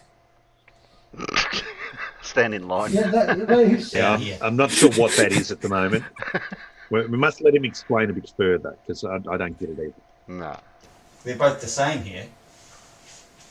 They don't meet. They're the same polarity, aren't they? That's the word. They're not opposing. So they're coming so far, they're not touching, but then they just shoot straight down the tropic region. Something's drawn them to Definitely this not point. drunk enough for this. I'm not sure why, but they diverge, shoot off opposite directions once they hit negative. And in induction motors, they know that. They know that they'll go positive, then shoot off in the opposite direction when they go negative. This is basically what's happening in here. So what is happening is we're getting the northern rotation spinning out like this. This is the Polaris rotation. It spins out like this. It's 11-degree arcs, apparently, magnetic fields, and shoots off everything west. All our celestial bodies move west. The southern field comes out 11-degree arc. There you go. Somebody in the peanut gallery. It's actually a cake, which is the fruit cake. So that's a self-portrait. It spins No. Oh, okay. west as well. They don't I was need. getting a There's bit worried gap. that the thing he's working on now looks like So a this puckered field out arsehole. here is going this way, right? Wait, what? In this diagram, How it looks do like the it's stars? going anti-clockwise, but up in the sky it's clockwise. And here, But what No. about this way, it's on the going other side of the clockwise, Earth isn't it? where you see the same In reality, stars? up in the sky, that's anti-clockwise. Anti-clockwise in the north. He clockwise could in the never south. explain that. But they're opposing. This is a big force goes right out to the equator region. You go that way, and that's the opposite direction. He's failed to realise that, along with everybody else on this earth, except me. They're opposing forces. This is why his gyroscope is spinning, continues to spin this way, because he's spinning it the same way, testing it there, as he puts it out here. As soon as he brings it out here, he's fighting this opposing force. That's what's going to break his gyro and slow it down. He doesn't realise that. I missed that bit about the thing I was reading Peanuts about the gyroscope. What led him to the gyroscope? I missed that. It's really difficult for me to follow him. I'm sorry. Okay. So apparently, if you put a gyroscope in the center of the ring magnet, it keeps on spinning. Like you spin it and it doesn't slow down. Well, it will eventually because of friction forces, etc., blah, blah, blah. But if you put the gyroscope out towards the edge of the ring magnet, apparently, it slows down for some reason. I know the reason why. Yeah. But Lindsay apparently doesn't. The reason is because the magnetic field is non-symmetrical around the gyro, and as the gyro spins, it's creating eddy currents in the middle of the gyro, and those eddy currents oppose the motion of the gyro and cause a force in the other direction, making it slow down. Why did I understand what you just said?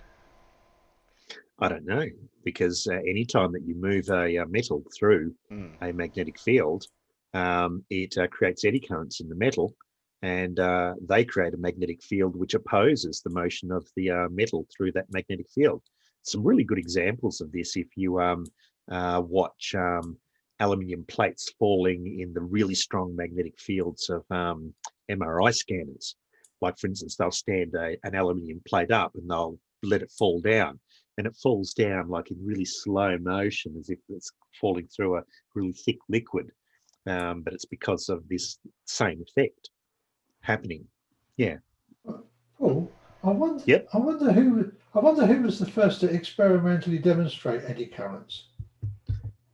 I don't know. Eddie? Might it have been Leon Foucault in I don't know. 1850-ish? 1850 something. I don't know. I'd have to look that up, Alan. I think it might have been. I think it was in the article I read earlier. In Okay. fact, I'm certain it was in the article I read earlier. He showed the heating effect in a copper disc rotated in a magnetic field.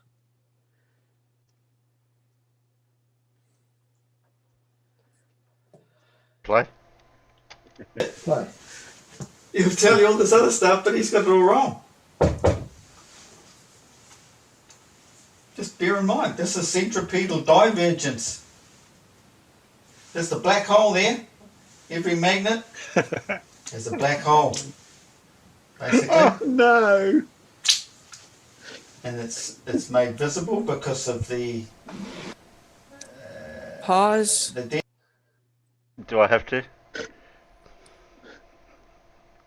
I need it. The derp's just too thick. A black hole at the center of every ring magnet. Yeah. Oh, no. Yeah, but Paul, your world, right? description of that drawing is now becoming so prescient, isn't it? Oh, yeah. Isn't that also supposed to be the Earth? Yeah. I mean, yeah, so he's essentially saying there's a black hole at the North Pole.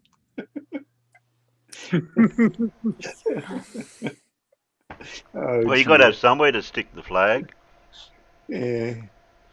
I mean, Oh. why are we wasting so much money on garbage disposal? I mean, every house should just have a ring magnet out the front, and we should be throwing our garbage down the black hole in the middle of the magnet. Oh yeah, we'd It would be getting rid so of it. much Yeah. more environmentally friendly. Yeah, that's right. Yeah, we could throw anything down it. Everything from nuclear waste Yeah. to grass clippings and flurfers. Yeah.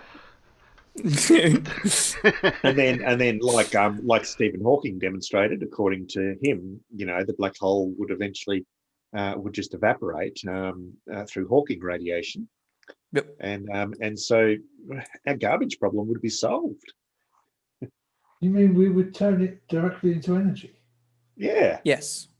Even if it would be difficult to use type energy. Yes. We could stick it on the back of a DeLorean and we could travel through time. We'd need a flux capacitor for that. Oh, okay. That could produce 1.21 gigawatts.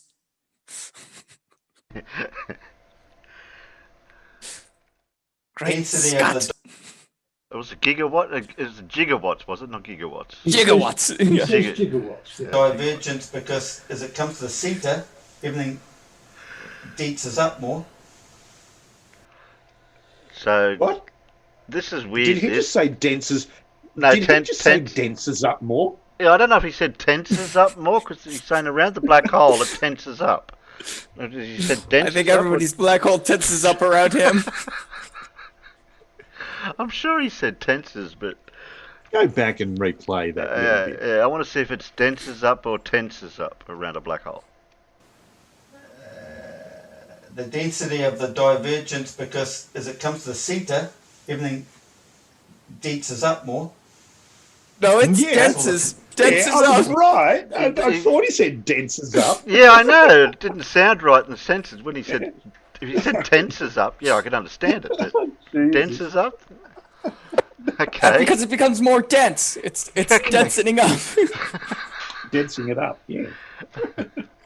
Convergence in there, or the convergence and divergence, actually, because you've got convergence coming up underneath, divergence coming out. Wait, what? But it's all highlighted by the flux in that central. So is it a white hole underneath? He said flux. I wonder if that's to do with the capacitor for the field. No, okay. point. Wait, Oh, I have a question. Please Oh, pause. really? Yeah. So he says that it comes out up top, but there's a black hole which sucks things in. Yeah, well, it I'm can't very Yeah, it can't confused. come out if it goes in. Yeah. Oh, guys, do you want some good news? Clive Wells says you can extract energy from a rotating black hole by the Penrose process. In a quantum mechanical context, we call the analogy super radiance. So, Nice. So even better, we can chuck the flurfs in the black hole in the middle and get useful energy out of it. We will make them more useful. Yeah, but chucking flurfs in there will really dense things up. You'll get less energy. Sorry. How many flirts to make 1 gigawatt? I was gonna say we'll find out finally what's more dense, the black hole or the flurf. Yeah. Quite dense in there. It's just like a daisy flower. You get all that yellow, dense as anything in there. Then you have the white petals out here. Dancers. And They're more white tentacles. spread out, aren't they? I mean, how obvious. Yellow's more dense than white. I mean, So this is how it all works. silly of me. That's all wrong. Science is everything wrong. Paul, Don't you understand all this? Tears coming out of You my realise how eyes. Sorry. stupid they are. stop, How can Secretary. you think you live on a ball? Paul, to your Yeah. to your colour density question, if you look at it from a colour science point of view, yeah, actually black is more dense than yellow from from a pigment point of view. There Oh, you go. You're going to have more pigment to make more black pigment. Yeah, there, black pigment's going to be more dense than yellow pigment when you lay it down to get the effect. right. And on the outside, you have the white pigment. Oh, what, you mean titanium dioxide? Sure.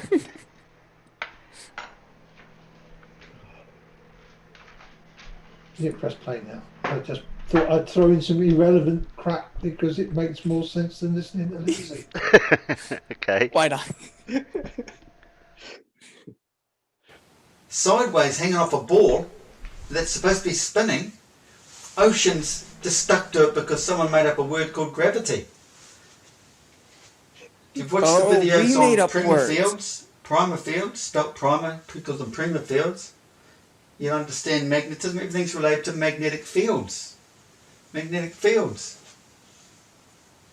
And everything is based on a flat earth, like this, and the field above us. The sky rotates like this around See, the I Polaris. told you he was saying that it was a Flat field to the above us. equator, curves down here, that reflection there is reflected here. That's why they're opposites, the mirror image. But all this is all coming from the centre here. Reflected up and shot out, but what's in here is reflected out here as an overlay. See, at the centre of here, you've got your big vortex, but you've got this downward counter force. There's the Milky Way all the way around there, with the sun and the planets in here. So that is an overlay. It's an overlay. You've got the background stars in the magnetic field. Science knows all about the background stars in cosmology.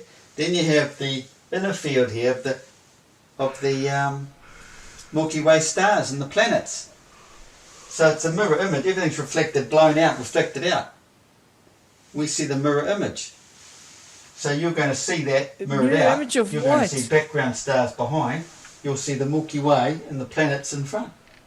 That's just how it works. Everything boils back to a singularity, a point of origin, a beginning of time, is all back in here. It could be the size of an apple. Stop again Right in the a second, centre. please, Terry. From what I remember of astronomy, aren't pretty much all the stars that we can see in the sky with the naked eye in our galaxy? All the singular stars, yeah.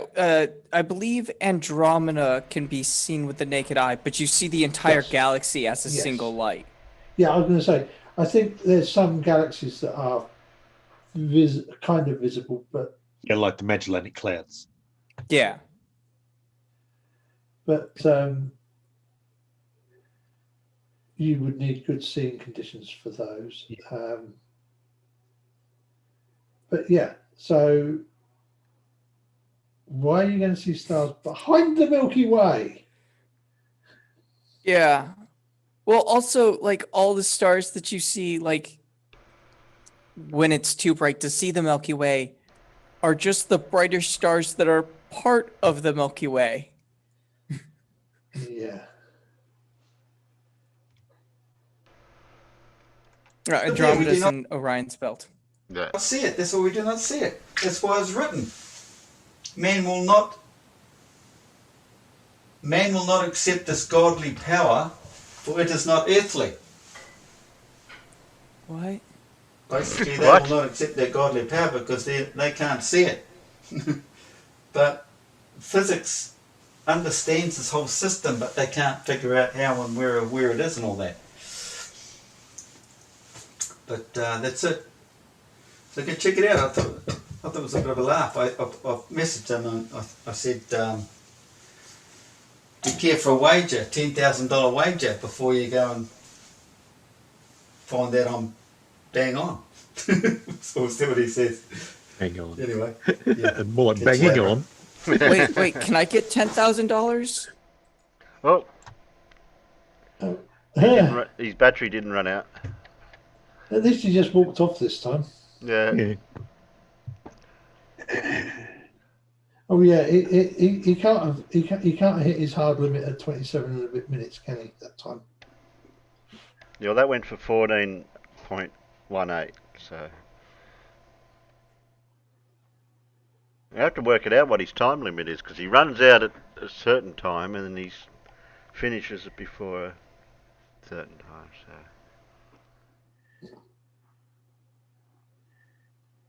I think he needs to learn there is such a thing as video editing. Well, he's not that cluey. He can't even do his avatar for Google for his channel, so he hasn't figured that out yet. So I don't think he's technically adept. I'm curious as what he is adept at. putting a lid on his Sharpie when he's finished using it. Oh yeah. He does that. He seems to got that down pat. I guess he does use the right type of Sharpies. Yeah, So, he you know, uses the that's whiteboard good. Sharpies, the ones for the whiteboard. Yeah. I mean the dry white. You mean dry white markers? Yeah.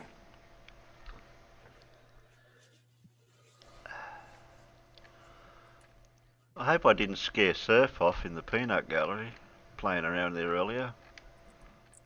Yeah, me too. I know he come out with another sock and it was the same one, and I'm going, which one do I wipe out? Which one do I give the spanner to? Which one? Oh shit! Swordsman's name is fixed. And the four swordsmen can't do their avatar yet, so we'll leave them alone because we can't verify that they're real. No. Jinx Yeah, Yu. the name finally changed. Well, even Jinx Yu's the same. It's only got the J for Jinx Yu. Stop censoring Surf. Well, I don't know which one's the real Surf, do I? Are you Surf or are you not Surf? Yeah, that's it.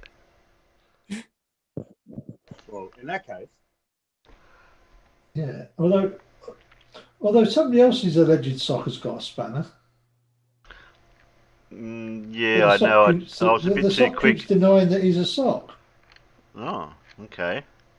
He's But a they haven't slippery got sock. the same. They haven't got the same name as the original person, though. Because Surf's True. got a sock that's the Surf same and Surf, name, yeah. so we don't know which Surf's the real Surf. So I don't know what to do about that. I can only just take the spanner off that Surf because I don't know if that's the real Surf anymore now. Yeah. One Surf should be not Surf, and then the other one could be Surf, and then we would know. Oh, apparently they're both real, but one is less real than the other. Oh, that doesn't help. That does not help.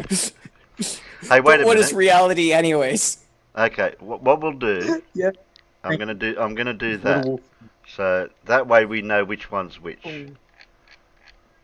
There we go. well, we should quantize the surfs, all right? Because no two surfs could occupy the same position at the same time, right? Right. And so we could call one surfs down and the other one surfs up. I like this. I was going to say Schrödinger's surf, but yeah, okay. Well, I took the spanner off one Surf, so that way we can differentiate between the two Surfs, as in one has one spanner and one doesn't have one. So, look, see, I don't know if that was the real Surf I took the spanner off or it was the fake Surf. So, That was the real see, surf. no, this is the real one. Oh shit, that's what the fake one would say. The See? real surf, please stand up. Please stand up. Yeah, the fake one would say, "Oh no, this is." And if I swap it around, they'll go, "No, the other one was the real one." So I'm not going to win. Oh, great. Now everybody is Surf. Oh shit. Okay, anyone that says their name's Surf's going to get timed out.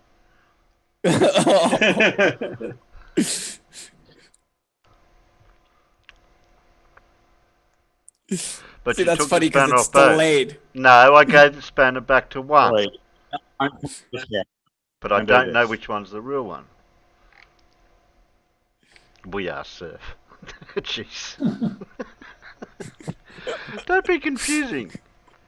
Stu, so Irish Stu is surf, and so is his wife. So Funstead asks Irish Stu, interesting. What are your pronouns? Oh, now I'm surf. And now, thank God, it's flats. They call me surf. Oh. This is great. Several ones on already. Oh, sorry. I guess we're just gonna have to time out the entire chat. Okay, that's not surf. Okay, so that means the one that hasn't got a spanner, I give that one back. Yeah, but then how will you know which one doesn't have? Oh, this is easy. I can do that. Look, watch. I'll do that. And I do that. Now, next time one of the surfs without the spanner will have a spanner, and the one that had a spanner will be without the spanner. Yeah, but Maybe. so Yeah, surf, see? The one with the spanner is the real surf. And then the one without the spanner. Surf's Surf's mom. mum.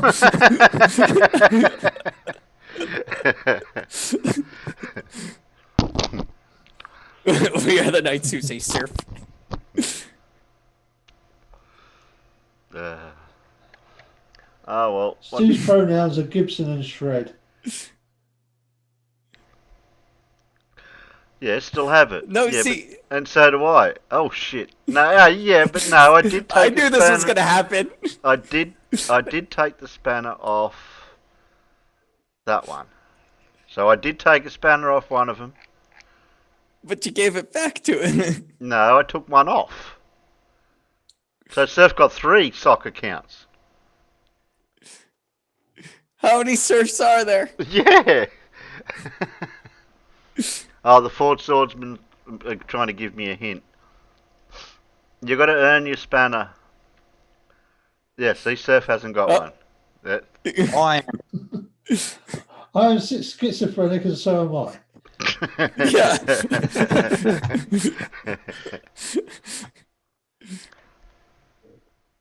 No, we can't have 4 swordsmen running around with being nude. With their swords unsheathed.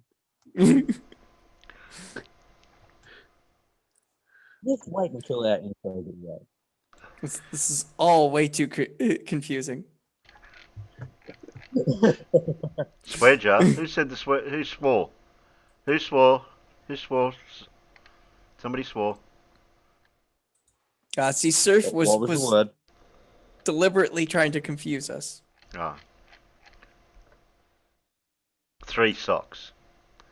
That's what I'm thinking. A 3-legged surf. How many swordsmen was that? Well, there's 4 swordsmen.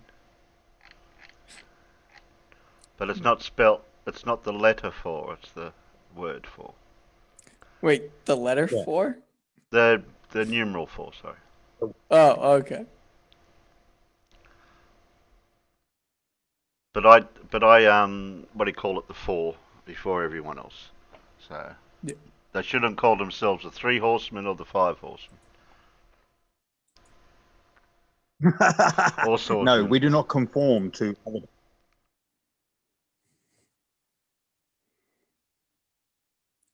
Maybe they could have been the D swordsman. Oh my god. Okay, so I can see the 2 of the other swordsmen in the chat. So let's see what they think.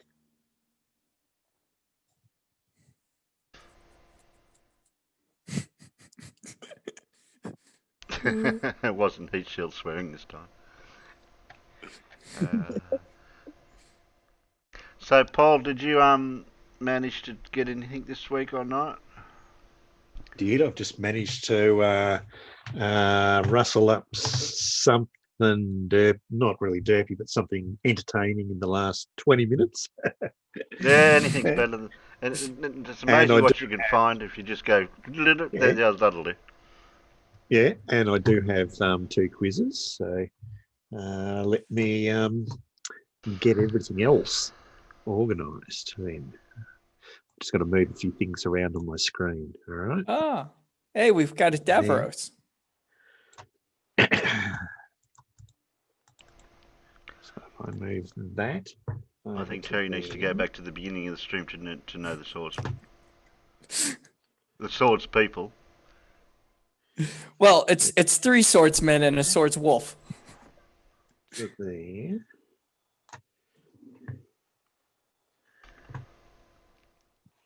Right. Now if I go, where am I?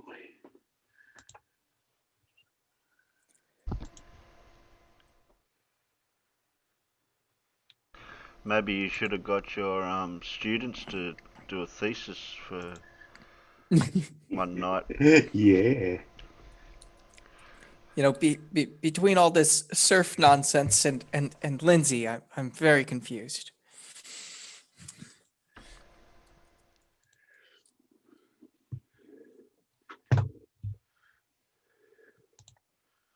Okay. 3 weddings and a surf. Now they're going to start play on words now with surf. All right.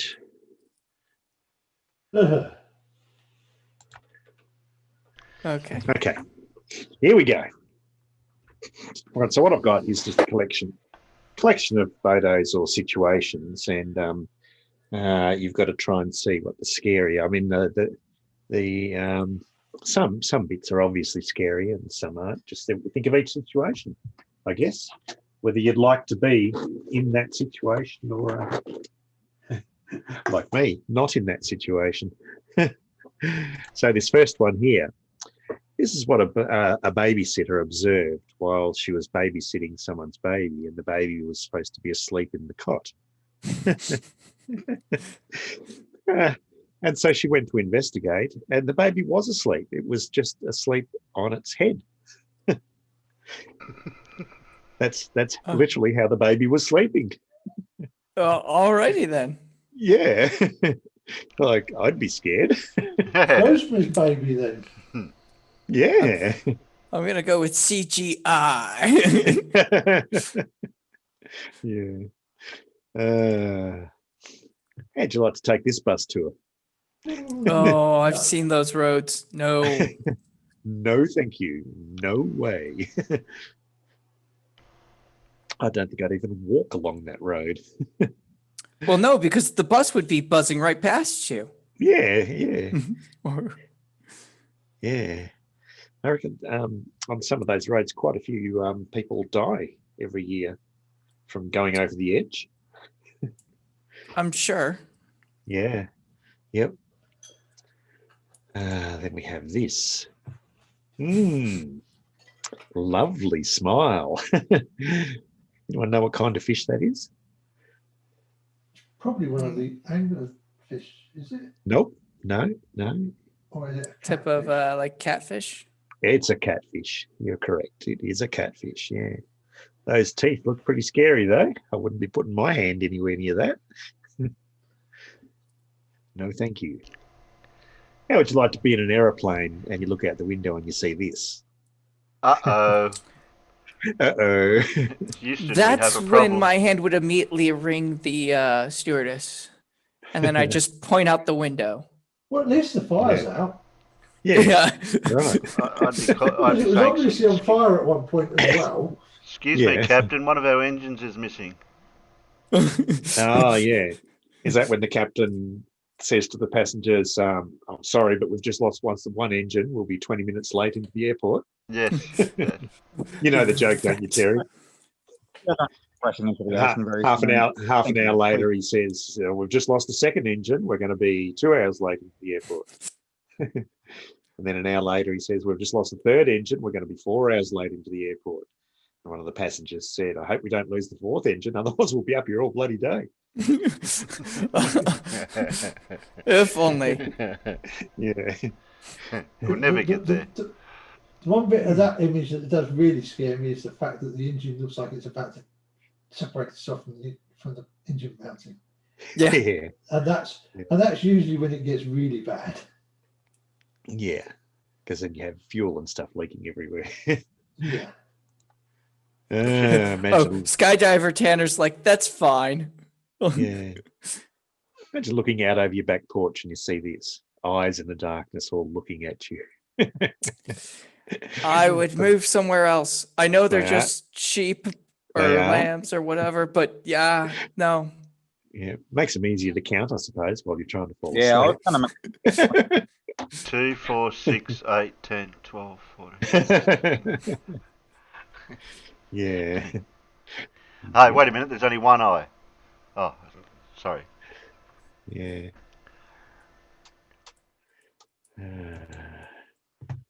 Do you know what this is? Something gone horribly wrong. Yeah. Apparently, it was a wooden statue that was carved, and it was invaded by a hornet's nest. And the hornet's nest, after a couple of years, has literally done this to the wooden statue. Yeah. They transformed Well, it, that's all right. horrifying on so many levels. Yeah. It is, isn't it? Yeah. But not as horrifying as if you go to fill up your car with petrol and you find this. Uh-oh. Uh-oh. Is that something you find in Australia much? No, not a rattler. No. No, that one of looks like those. the Southwest US. Yeah. Well, no, I mean I know you have lots of snakes out No, there. Yeah, I've but never not heard like of a that one. snake in. No. I saw a big, not real big, only about 4 foot, black snake on the road today. He was not moving though because someone had already run over him. Jinx said those horns were really talented. Yeah. I ran over a big snake up in Coffs Harbour once, and I thought it was a speed hump. Mummy, is it time to go down to the basement yet? Maybe you'll get lucky and it'll go back up into the sky. Those things are really Yeah. unpredictable. They are. Is that a cow? I was just going to say, Oh no, it's the same cow. farmer. Maybe it'll miss your house by 2 meters because Can anyone see any sharks? Sharknado. No. Now, if you've got one of these up in your attic, do you plan a strategy to fight and win the territory back, or do you just give up and let them have it? I get a new addict. Yeah. As long as they if you could get somebody in to deal with that. You burn the whole thing down. It's the only way to be sure. Yeah, that's it. Yeah. Smoke them out. Yeah. Yeah. So when you take a photo of your lovely two ladies and something pops up in between. I know how those are done. Yeah, it's a double exposure, probably. Yeah. Or somebody who moved during the frame. Yeah. Double exposure. Yeah. Yeah. So where's that extra hand come from? Okay. Somebody was photoshopped into the picture. Yeah. Either that or Dad's got very long arms. Yeah. This one here, you look at the next one, you look at the top picture first, that's from the inside of the house.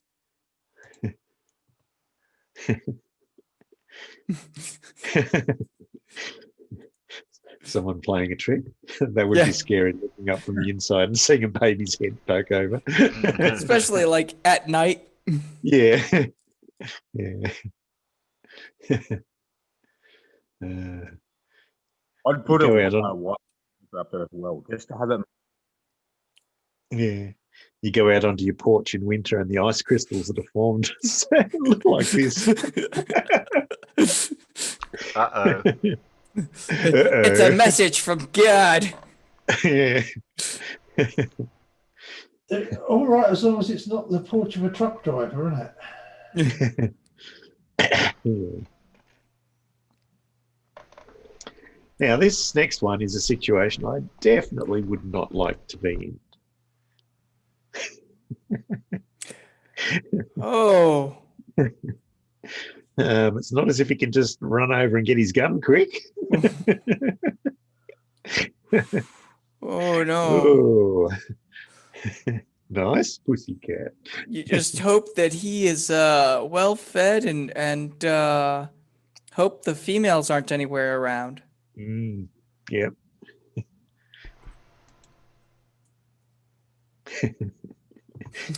Run, Does he look like he's running pretty fast? Run, Forrest, Not fast run. enough. Run, Forrest, run. Yeah. Yeah. Trouble is, you're never going to outrun a bison, are you? Yeah, you can climb a tree. Even if you're Usain Bolt, you're not going to outrun that damn thing. Yeah. Could you climb it fast enough, though?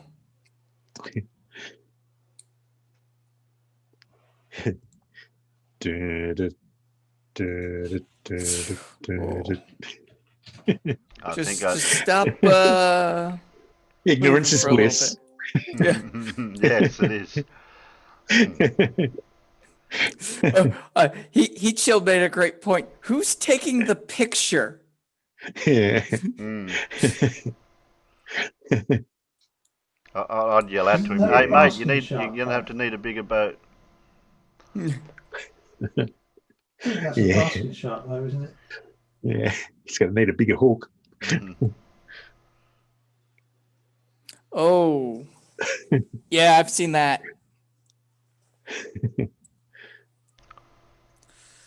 That would be scary. Hopefully he's got a parachute.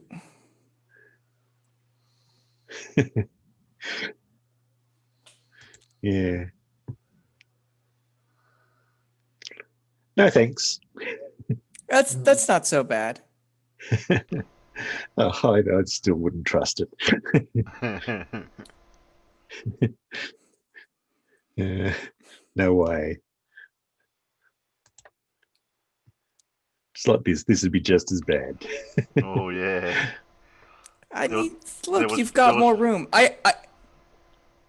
There is a place over in one of those countries where they actually had the original footpath that's still standing, basically, and they actually built another one above it. And you look at the one below it, and you think, "No way, I would have even walked on that one even." Yeah, well, in the southern part of Western Australia here, they've got a fire lookout tree called the Gloucester tree. All right, it's more than 60 metres high, and the original concept was to build a hut at the very top of this tree because it was taller than all the other trees in the area, and you spend all day up the top of this tree looking out for fires. It's like a great place to be at the top of the tall tree when you've got a fire nearby. Okay? But to get up the tree, what they do is they bang in a heap of wooden pegs in a spiral around the trunk of the tree, and like a staircase, and then you just literally climb up around there. Yeah. No safety cages or anything like that around it in the day. But today you can still climb the tree, and I've climbed it. But they've banged in metal poles into the tree in between the wooden poles, so that each individual step's not quite so big. I mean, that's put like a mesh netting. They put a mesh netting around the outside of it to give you the illusion of safety. Because if you were to let go and fall, you'd still tumble your way down the spiral anyway and be done for. But at least you feel as if you're safe. I was going to say they don't use a tree, but in the U.S. we just build giant wooden towers in the forest to watch for forest fires and that kind of stuff. So I mean, it's the same deal. Yeah. I don't know if I'd want a glider suit, Little Wolf, on either one of those edges, because like that's all great, like if you fall off, but that's also more likely to catch you and pull you off. Yeah. You got to make sure you're a good bike rider. Yeah, I'd be more up for the walking or the climbing over the Yeah. bike riding. Yep. Yep. And if you think that looks like dangerous bike riding, there is a bike rider in that picture too. Can you spot There him? is. Yeah. Up the top here. And that looks like it could be scary.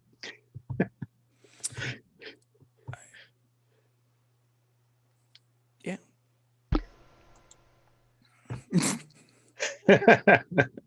Not the kind of thing you want to see coming the other way in the tunnel when you're trying to go that way.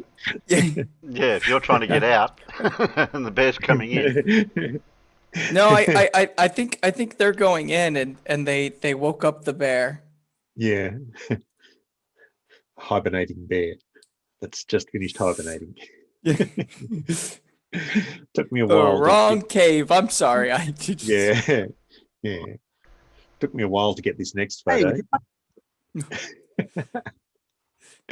That one's fake. I'm sure of it. It's got to be an aquarium. No, you can't have great whites in aquariums. They kill themselves. Yeah.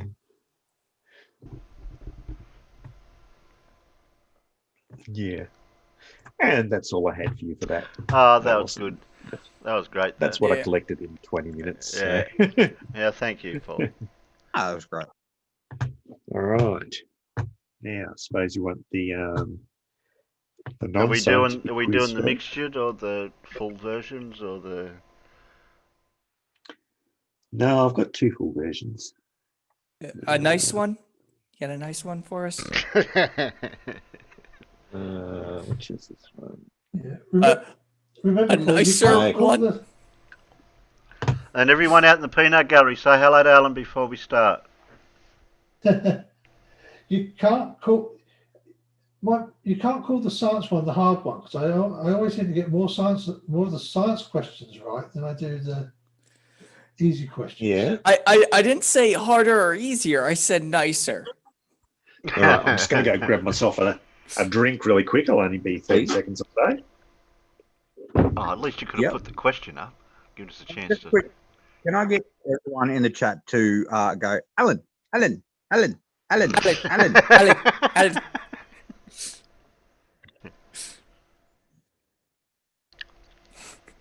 Alan, jinxed you saying hello.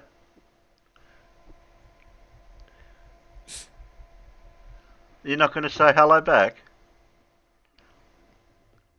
Hello, Jinsu. Oh, Radar Man's sticking up for Alan now, is he? I'll say hello to Radar Man too while you're there.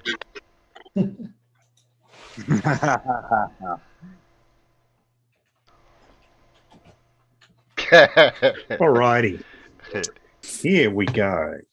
Oh, we just had a bit of a thing out in the peanuts for a sec. What was the thing? Alan. I told the peanuts to say good day to Alan. And Radar Man. There you go. Alan. Alrighty. Question on Uno. What do the 100 folds in a chef's hat represent? I knew this. Emphasize on the word new.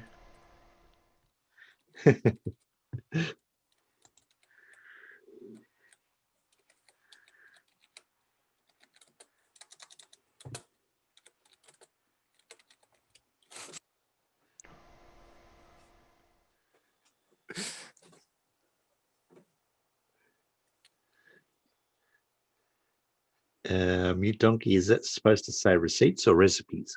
Yeah, that's what Probably I was recipe. thinking. Yeah, I think it was supposed to be recipe. It's late. Did you use spell check? I did not at all. I just let my fingers type things. It's a dangerous way to go about life. There's your hint. Okay. Oh, yep, that's what it is. I really should start waiting for the hint. 100 recipes for what? Broom fondle? There's the next part of the hint, and it says, yes, that tall pleated white hat that chefs wear, technically called a toque, has 100 folds for a reason. According to Reluctant Gourmet, the pleats used to signify a chef's level of experience, like the number of ways he or she knew how to prepare eggs. There you go. 100 ways to cook an egg. Question 2.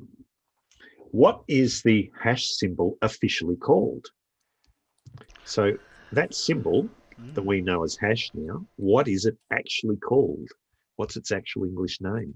Does anyone know what it's called?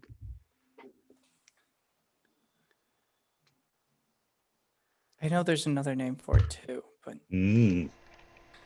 Well, of course, it depends Yeah, I what went country with you're the one. from, doesn't it? Because we have another symbol with the same Well, my name here. parents are British, so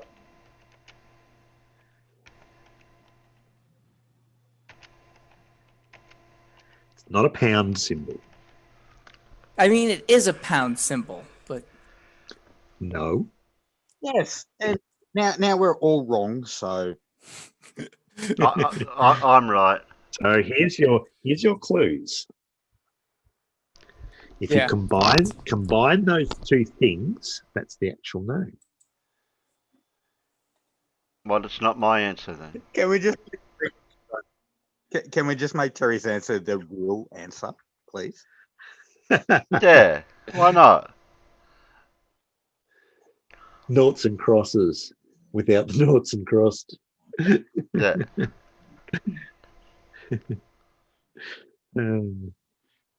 Does anyone know who that singer is down in the picture down there? No. nope. No. It's Billy someone. Billy someone. Oh, Billy someone. That's an unusual Yeah. last name. Billy Ray Cyrus. No. Nope. I don't know any other Billies. Starts with a T. Billy T and the Aztecs, yeah. Yeah, I know who you're talking about. Yeah. Now if you combine the first 4 letters of the thing up top with the surname of the thing down the bottom, you get what this is called. So, did Scott Overtanner get it right? Thank you. And Jinx Yu has it right. It is an octothorpe.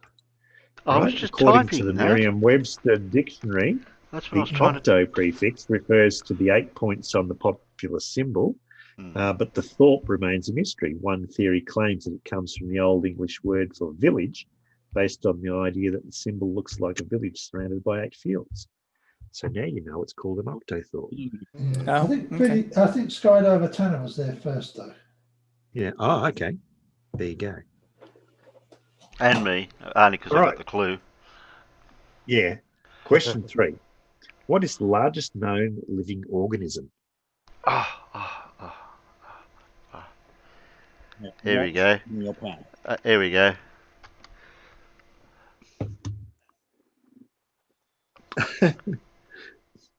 No.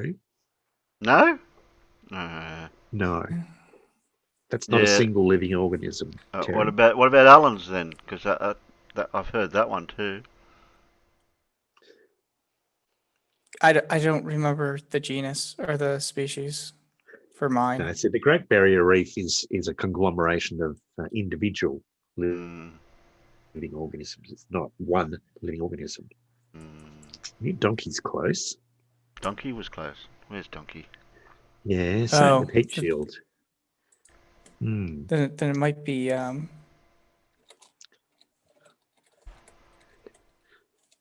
okay. Donald Trump. Yeah. Little Wolfstan's Wolfstan's got it right. It's aspen trees. Okay. It's called Pando, Latin for spread out, is a group of genetically identical quaking aspens in Utah with an interconnected root system. It's an estimated 80,000 years old and takes up more than 100 acres. Yeah. Wow. Yeah. I knew what it was. I just couldn't remember which tree it was. And they're all derived from the one Yeah. tree somehow, like with the root system Yeah. connecting. Yeah. All the roots are interconnected and it's all one root system, I guess. And then it just branches up at different points. Wow. Yes. Okay, question 4.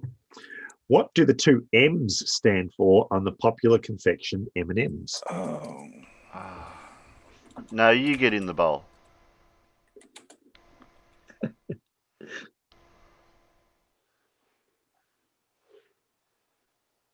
Don't you get that ad over in America? Get what? No, you get in the bowl. No, you get in the bowl. Yes, we get it here, Terry. It's a famous ad for M&M's. Just get in the damn bowl. I haven't seen that one. Yeah, they open the cupboard up and he yells out, "No, you get in the bowl." Nicholson Morley. No. I can't think of what the other M is. Oh man. Well, you got one of them, but you don't know what the other I'm one pretty is. sure. I thought it was. These words. Mighty Mouse. I thought it was those two words. Mini me. Mine. Right, Skydiver's close. He's got one of them. Mars Yeah, and that's some other name. Yeah. Yeah, that's the one that I had too. Oh. Yeah. Those are the two fellows. It is actually named after the two fellows that created them. Yeah. Oh, okay. Because Their the Mars bar. There you go. Jinx Hughes looked it up or got it or he knows it.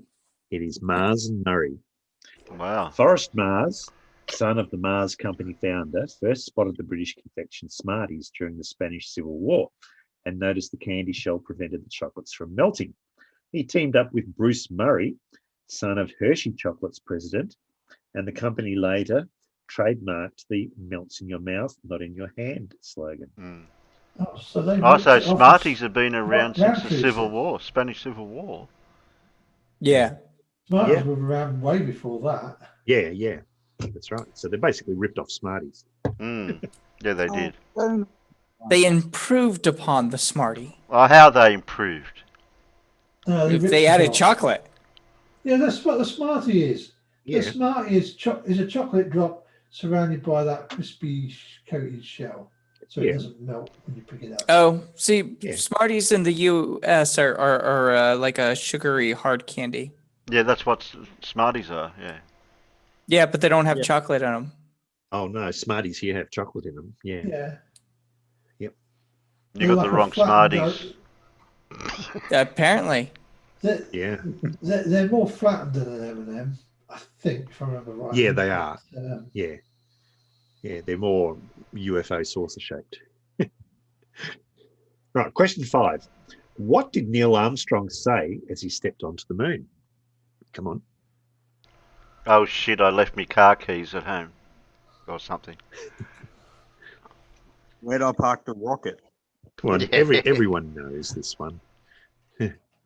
You want me to type out all that what he said? Yeah. Ah, shit. I want to know exactly what he said. Yeah, I know what you're looking for. Yeah.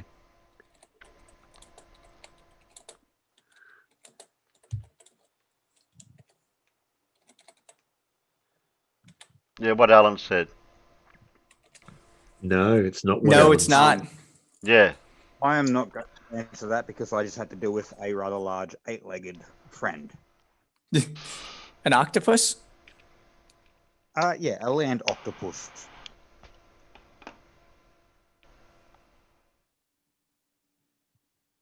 Close, little wolf, but not quite right. We watched this one time, all this thing. We should remember. Yeah. Did I get it? Same, Jinx Hugh. Not quite right. Yeah, Miro's getting it. Yeah. Here you go. There's your clue answer. One small step for a man, One giant leap for mankind. Yeah. Everyone seems to leave out the A in it. Well, because in the transmission you don't hear the A because of the way the radio was. Yeah. The astronaut insists he actually stated that's one small step for a man, one giant leap for mankind. That's the only way the statement makes any sense. Armstrong told biographer James Hansen. And for the record, no real astronaut ever uttered, Houston, we have a problem. Tom Hanks only said that in the movie Apollo 13. Yeah. Yeah. I do love the UFOs parked up on the bridge. Although I think that Houston, we have a problem had become a trope before Tom It Hanks had. said it in the movie. Which is probably why they put it in the movie. Yeah. Question 6. What is a baby puffin called? Oh, I've heard this before. And if you want to know what a baby puffin looks like, that's what a baby puffin looks like. Down the bottom there, all fluffy.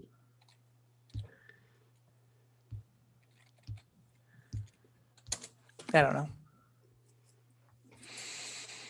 A stinking ball of fluff.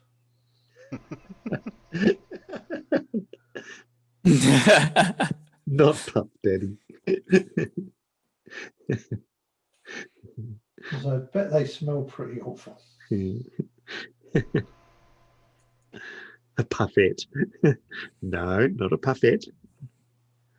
A seal snack. Well, I thought all baby birds were called A fuzz. You know? No. No, I mean like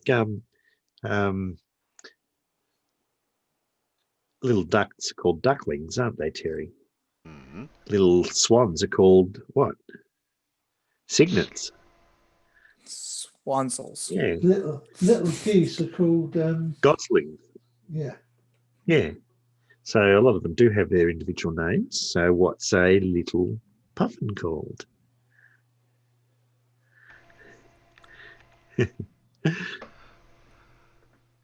puffin. Oh, here you go. To feed its chick, a puffin parent will carry around 10 fish in its beak at one time, but the biggest recorded haul is a whopping 62 fish, according to Audubon Project Puffin. Are they just chicks? Yeah. No, That's boring. called pufflings. Well, your clue didn't help at all. No, yeah, I know it didn't help at all. little That's Clive right. Wells said puffling. Oh, did he? Well, there you go. He's correct. Little Wolfstead said too. Yeah. Yep. Puffling. Here we go. 7. How many Grammys did Elvis Presley win? I think he won a few. Oh, Donkey thinks that many. Yeah. And Alan. But Steve's going with a number. I've noticed that the Zoom update I got today now is putting sort of highlighted backgrounds behind the text in the chat. Yeah? I don't seem to have I that. get a kind of a light blue for mine and a grey for everybody else's. Yep. Wow. So I got a new thing written up the top saying something about audio. It came up. We've got a lot of people that thinks. Yeah, a lot of people that think he didn't win any, but he did win some. I thought this was going to be one of those trick questions where it was like the Grammys didn't come out until afterwards or something. No. That is all you got. Oh, if that's the That's all clue, we got. I guess prematurely. Yeah, you did, Terry. There you go, Terry.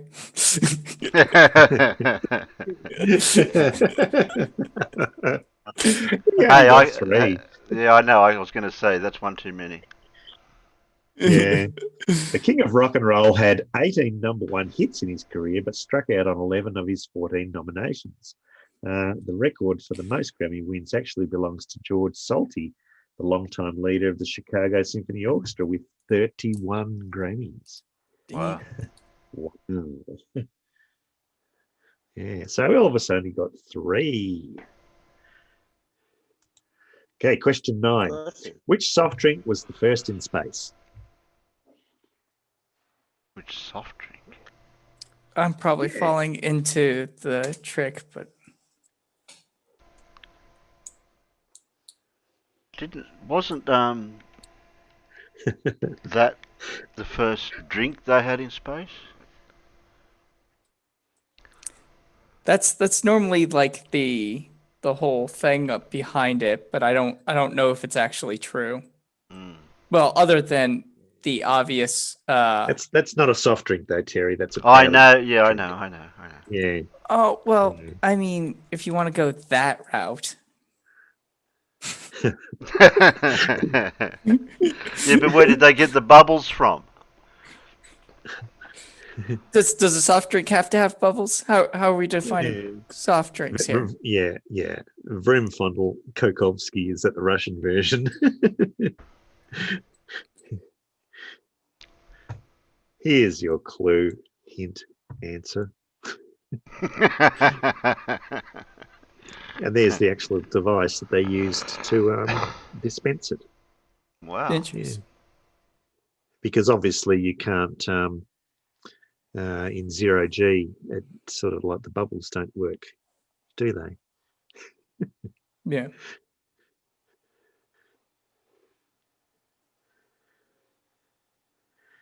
So are soft drinks to you have to be carbonated? Yeah. Yes. Our soft drink. Yeah. All our soft drinks are carbonated. Yeah. Okay, because we use that term more broadly. Okay.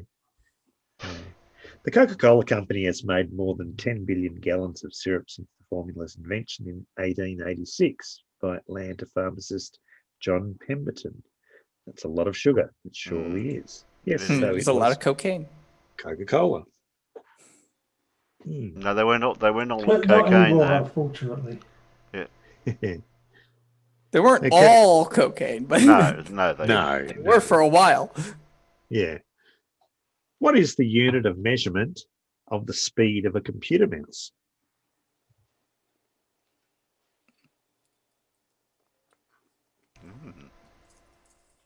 Measurement. Yeah. Oop. So how fast that pointer goes across the screen, it's measured in a particular unit. Does anyone know what it's called?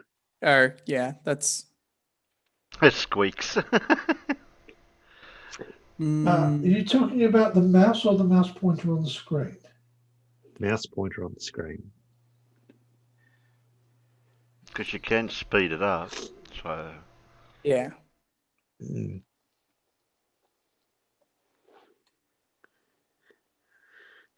dots per inch is a resolution. It's not a speed. Yeah, but it's normally what we use.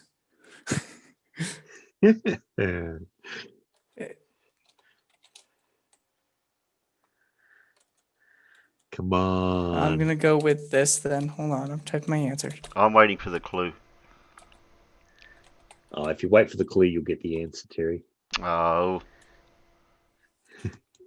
Here you go. There you go. Wow. I should have thought of that. Yeah. Yeah. So, a Mickey is a unit of measurement for a computer mouse speed and direction. The average mouse speed is 100 Mickeys, which is equivalent to 600 kilometers per hour. It's like traveling from Manila to Baguio in 30 minutes. Yeah. I have never heard of anyone refer to a Mickey. I'm also curious as to what a Mickey is equivalent to. Because saying that the average one is 100 Mickeys, like mouse, like from when? Because the mouse speeds have changed a lot over the Yeah, year. I Yeah. think we are actually Yeah. talking about the physical device on the desktop, not the. Okay. Yeah, I'll do a bit, on the screen. a bit and more that would research. change too if you're talking the pointer, because I was thinking more of the pointer than the physical Well, device. the bit reads, a British scientist first invented the rollerball device in 46 while working for the Royal Navy, but the word mouse didn't get coined until 1965. Yeah, because Yeah. We'll do a bit more research into that one and narrow it down a bit. Mm-hmm. Yeah, Okay. no, that's an interesting piece of Yeah. trivia though. Yeah. Yeah. Question 10. Oh, What he's- colour or colours? you Let me finish the question. don't What need colour to. or colours did the Model T Ford come in? I was answering that before you even read it. It's a lie. You might be surprised, Terry. yeah, because that's the one colour I don't think it did come in. I was Oh gonna no, say. it definitely did come in black. I'm gonna see if I can remember, because I think there were. Night Zebulon. Night Zebulon. I think there was a limited on the color selection, but Yeah.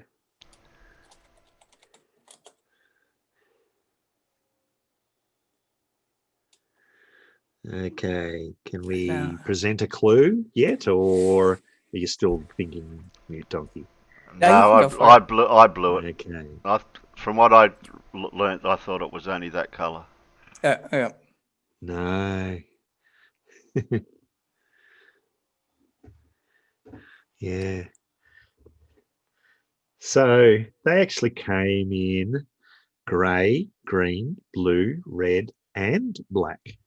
For the first few years of production, Ford's famous car came in grey, green, blue, and red. It was only after 1914 that customers could order any colour so long as it was black. So I was sort of right. Yeah. As the dark paint dried faster than other hues. Yeah. I knew I was sort of right when they first came out. Yeah. So when they first came out, they actually came out in colours, but after a while they didn't because the black paint dried faster. Apparently. And I think initially there wasn't a black. It was those four colours that you could pick.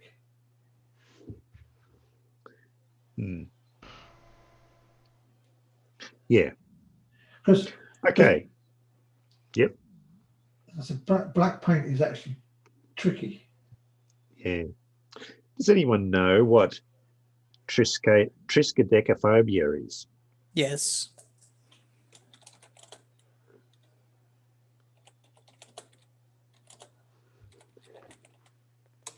And do not look it up.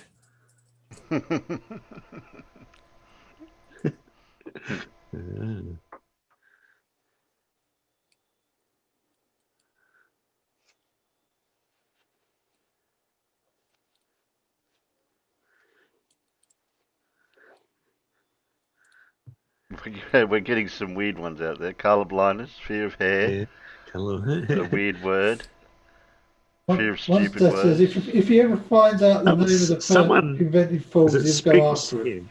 Spooky Bedhair wrote Fear of 12 and then deleted it. Yeah, and then corrected. Yeah. Good call. Yeah, because here's your clue. Ah, so it is that then. Yep. Yep. There we go. Yeah, when I started looking at the numbers, I was like, oh, right, Deca. Yeah. Yeah. It's the fear of 13, the number 13. Triskaidekaphobia, or fear of the number 13, does not fit neatly into the clinical definition of a specific phobia.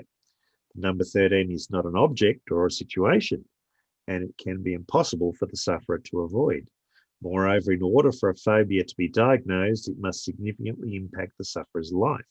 Most people with triskaidekaphobia find out that their fear only arises in certain situations and does not significantly impair their lives. There you go. You didn't Oh, find man. out What's where the one that it I started? was thinking of? Because that one's got a similar name. Hmm. Similar sounding name, I should say. Okay. Yeah. Question 12. What was the first toy to be advertised on television? The first toy. Yeah, the first Yeah, toy ever to be toy. advertised on television.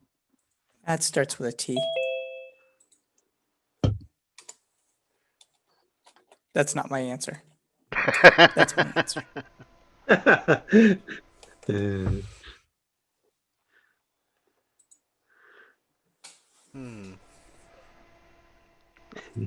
I'm not going to wait for the clue, but I'll just do a guess. We do have a correct answer.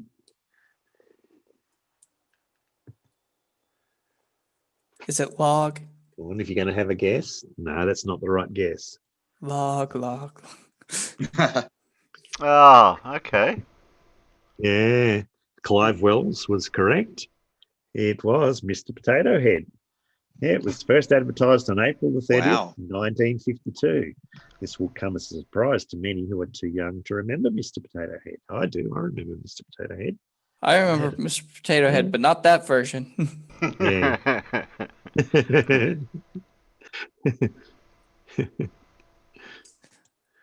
Clive's Question been talking 13. to Tony. Yeah. Question 13. What do the words sitcom, smog, brunch, Muppet, and cyborg have in common? I'm not typing. Oh. I'm typing in the wrong chat. That's what I'm doing.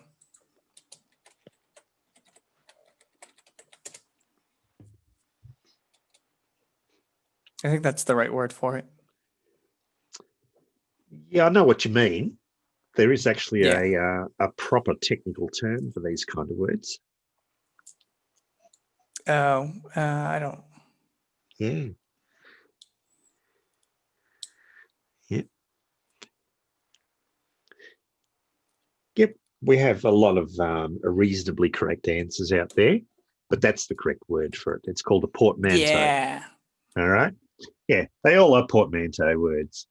Combinations of two different words. Sitcom is obviously situation and comedy.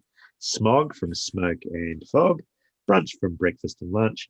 Muppet from marionette and puppet. And cyborg from cybernetic and organism. And Brexit from bad ideas. Yeah. Yeah. Yeah. Yeah. Okay, question 14. What symbolic item did Lauren Bacall put into the urn containing Humphrey Bogart's ashes?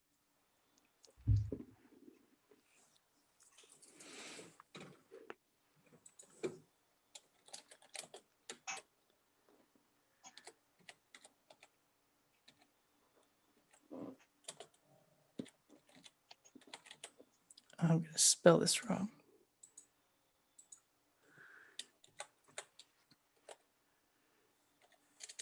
Hey, Terry, we have somebody naked in the chat. Oh. Andrea Clark.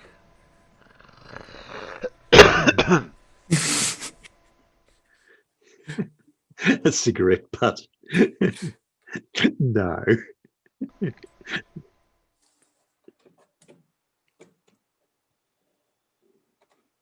trying to remember what the actual answer is. Oh.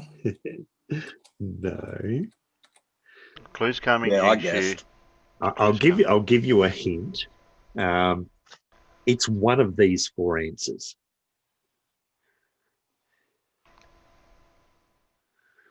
I reckon it's that one. It could be. But... Yeah, the one in pink, I reckon. It's one of the ones in pink. Yeah, that's right. Definitely one of the ones. How perceptive are you? That's not pink, that's cerise. Kind of a fuchsia, maybe? Alan. I've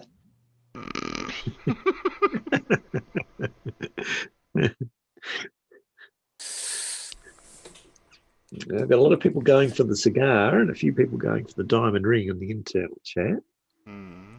But Well, I'm thinking what can fit into the urn. Oh, okay. The actual answer was a whistle. A whistle. The gold whistle was engraved with the words, "If you need anything, just whistle," in reference to Bacall's lines spoken to Bogart in their first film together, To Have and Have Not, released in 1944. Bacall was Bogart's fourth wife, and they remained married until Bogart's death in 1957. There you go. So that was the significance of the whistle. Okay, question 15. What uppercase capital letter of the English alphabet in plain sans serif font requires that the pen be lifted from the paper twice, providing no lines are retraced? So in other words, for this letter with no serifs, so that means no little fancy bits on the letters, there's a particular letter that you have to lift the pen for twice. Which letter is it? I'm going to give you a hint. Here's the sans serif capital letters. Excuse me. That was quick. Well, see if you Oh, can yeah, look at it and figure out which one. I mean, you could also say that.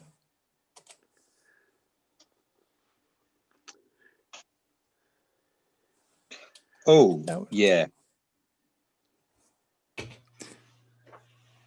No, you can do a K with only one lift. I guess So you could do it with you can only do an one F. left. The way I was taught, you have to do it two. Yeah, that's You what I can was do with thinking. one lift. I was thinking of that letter too, Alan. Yeah. No, Steve, you're wrong. That's lowercase. And room funnel, the F, Oh. you can start at the top and go Bugger me. do the right angle and then put the middle stroke in. No. We've got some correct answers in there, Yeah. though. That's like I always lift twice Yeah. to write a capital letter A, but you don't actually have to. You don't have to, no. You can do the tent and then put the line across the middle. Yeah. Yeah. Yeah. So the correct answer was, it says there are other letters such as A, F, K, N, whose capital letters can be drawn in 3 separate strokes, but H is the only one sans serif capital which is impossible to draw without lifting the pen twice unless retracing a stroke already made. So the answer was H. Yep. Who got that right? Alan, me, and not Steve. Yeah. No, I used a lowercase, so not me. I had it on there. I was just putting other ones that I thought were also possible. Just Yeah. quickly, Tara, that's my sister. No, it's not Q.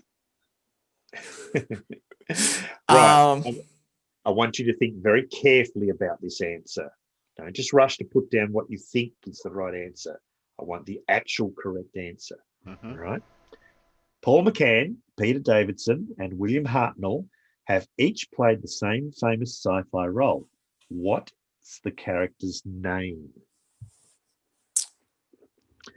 Well, we've already had some of the peanuts fall into the trap.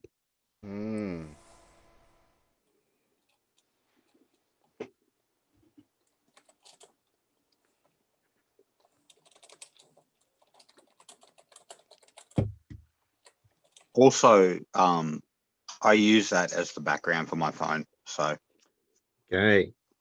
Yes. Well done, gonna- Little Wolf's Den and Dark Steve. I was No, gonna say that's not really his name. It's It just is. the name he goes by. no. Yes. I'm Yes. nothing with you, Not Dark Doctor Who. Evil. Yeah, not Doctor Who. Doctor Who is the name of the series. The character is called the Doctor. Yeah. Yeah. But he has an So- actual name. A name that shall not be uttered. Mm. Yeah. But in the series, his character is the Doctor. All right, question 17. Who did the German Nazi regime replace Santa Claus, St. Nick, with? Nazis engaged in a campaign to change the meaning of Christmas. They did all sorts of things like rewrite Silent Night. They changed who Santa Claus was. It wasn't called Santa Claus or St. Nick anymore. It was called something else. Mm. Oh, Jesus Christ. No. And that is another person that they tried to rename as well. The Green Man. Literally had a bug suicide straight at my face. Oh, that's the timing on that was perfect. Not Krampus. Yeah, no. Yeah, that's what I was going to go with. I knew it wasn't that one. Yeah. Here you go. Krampus was the horror movie. Yeah, that's right. Songs that mention Jesus, like Silent Night, were rewritten with new lyrics, espousing the benefits of National Socialism by none other than chief Nazi ideologist Alfred Rosenberg and Heinrich Himmler, one of the masterminds of the Holocaust. At the height of Nazi Christmas revisionism, any mentions of the Saviour were replaced with mentions of the Saviour Führer. Nazis argued that the white-robed and grey-bearded figure who came to people's houses and gave them gifts on Christmas Day was really the pagan god Odin. Christians had merely stolen him, but now he had been reclaimed. Which actually isn't too far from the truth. Odin was branded as Solstice Man. Catchy superhero name, eh? Yeah, so it was Odin. Take those Christmas tree decorations up top there, eh? Wow.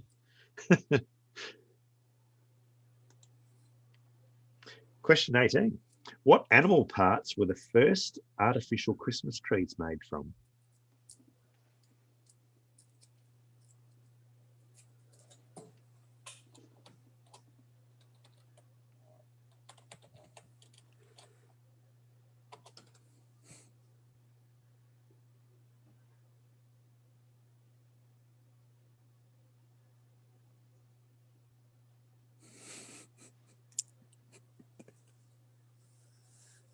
Horns.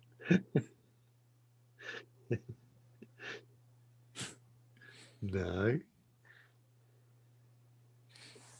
I guess yeah, that's what I was thinking. Here's an example of one.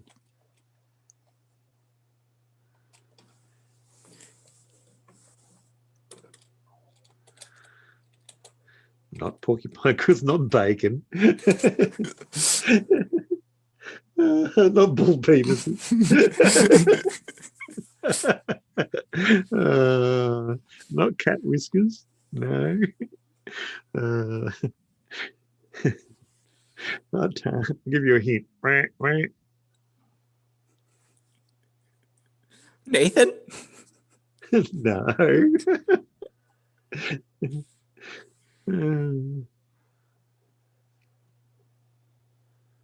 Not dog poop. Here you go. These feather trees were first made in Germany during the 19th century. Another form of artificial Christmas trees were wooden pyramids painted green and lit by candles. So they were actually made from goose feathers painted green. Oh. I wasn't thinking of the Yeah. leaves. I was thinking of the tree part. So would those wooden pyramids painted green be lit by 4 candles? No. Sorry, I had to go there. Don't worry, Alan. I knew what you meant. Yeah, well, I say all the. I'm sure most of the British people would have got that one. Oh, Maybe and not Australia, our and a few American Australians. cousins. Well, yeah. Anybody who knows the works of the greatest comedy duo ever. Okay. Which of the following is not illegal in at least one city or town in the state of Kentucky? Painting baby chickens blue, throwing dirty dishwater into the street, carrying an ice cream cone in your pocket, or shooting a whale while still in a vehicle. I know which one I want to pick, but I have a feeling that one is definitely it. So I'm going to go with this one. I literally only picked my choice because it just seems so stupid. D actually. Oh well, I don't want to say that, but Brew bottle straight away. It's just like that. Hey, Knowing how ridiculous some of the places in Kentucky can get, I'm sure the least stupid one is going to be the. yeah, that's my thinking is I don't think it's the least stupid one. Yeah, here's your hint. Here's your hint, which will guide you towards the answer.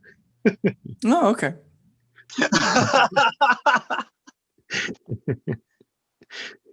Okay. See, okay. So the correct answer is B. See, my initial thought was well, Kentucky isn't near the ocean, so how are you going to shoot a whale? And then I'm like, nah, it's Kentucky. They figured out a way. It's got to be one of the other ones that's not illegal because somebody's done it. It's not illegal to shoot a whale while still in a car in Kentucky. I mean, if you can do it, go for it. That's why it's not illegal, because where are you going to get the whale from in the first place? At the aquarium. Yeah. Right. Last one. What is the most common type of star found in the Milky Way? And it looks like you're getting your clues straight away too. Come on, this is easy now.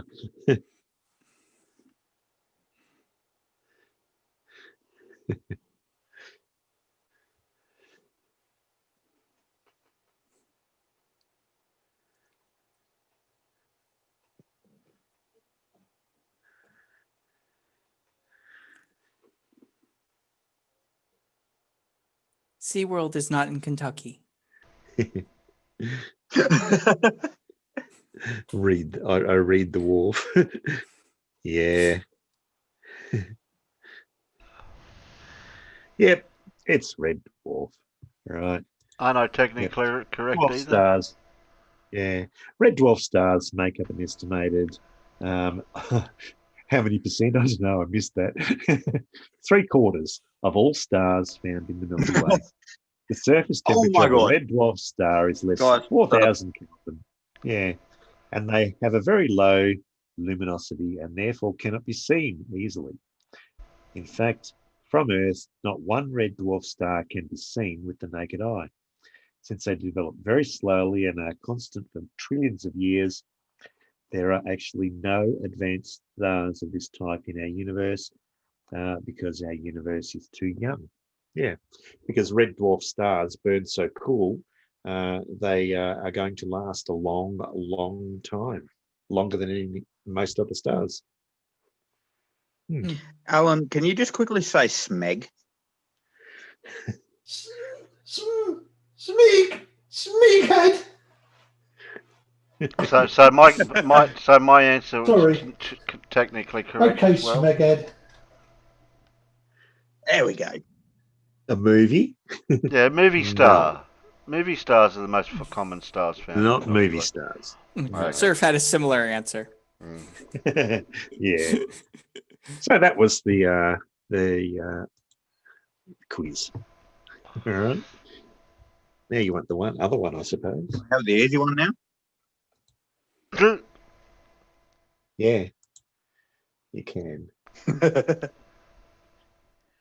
All right. Where are we? If there's any math equations or anything similar. Okay.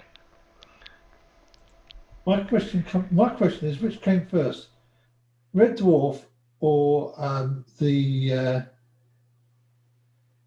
household appliance manufacturer, retailer, brand?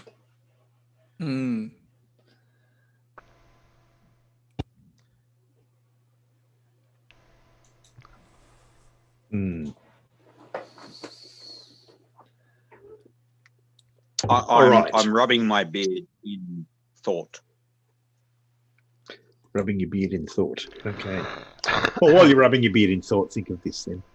Okay, question 1. The relationship between kinetic energy and the potential energy of a swinging pendulum, Bob, is one of the following. Is it kinetic energy is greater than potential energy, or is it that the kinetic energy is less than the potential energy? Or is it that the kinetic energy is equal Didn't we to... do this one last week? Nope. Or last time? Nope. Or is We it had that the something kinetic similar. energy plus the potential energy equals a constant?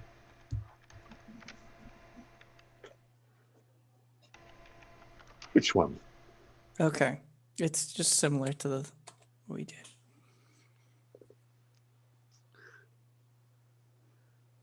Is Blue Marble Science in the chat without a spanner? Yes. Yeah. He knows why. Oh. With a naughty, naughty boy. I thought I'd sneak that one in on him without him knowing.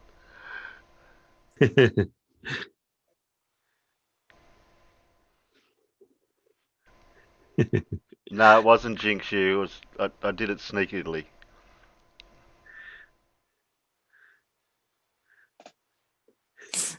And it's not a wrench, Part of the Blue. great spanner purge. If you call it a wrench, you won't get your spanner back. There's your clue.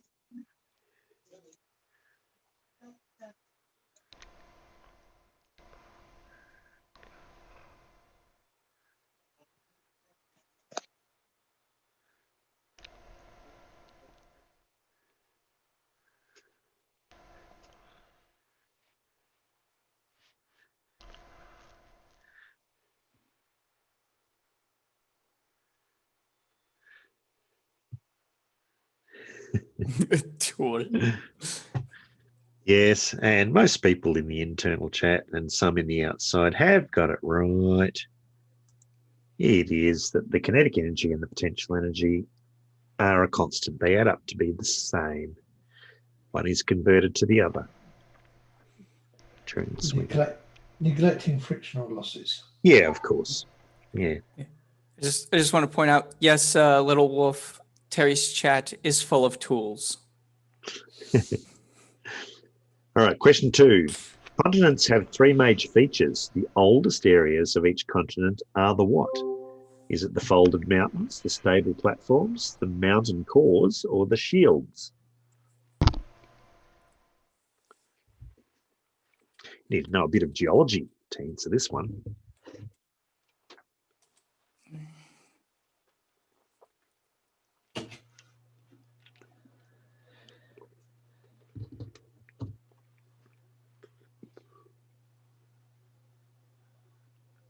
Mm.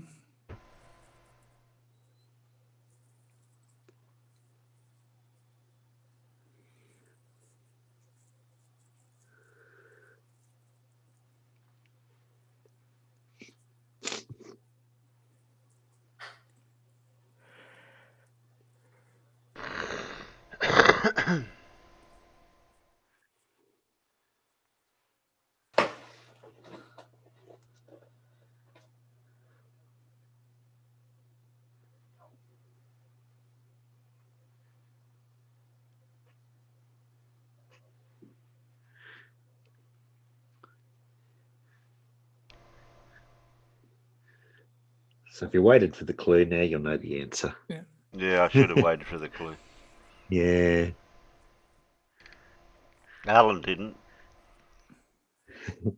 Yeah. As it says, the continental shields, geologically inactive regions with low relief made of old, stable, igneous, and metamorphic rock. So it is the shields. I only remember because it didn't to come out of the shield, and also I know that the shield is the oldest rock. A bit of one of the shields is the oldest rock found in the world, isn't it? Yeah.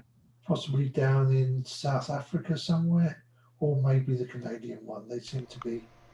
I think there's some over in Western Australia too that are particularly old. All right, question 3. Which of the following constellations has more bright stars than any other constellation? Is it the Big Dipper, Cassiopeia, Orion, or Scorpion? Scorpio. Scorpius. That's the one I feel like.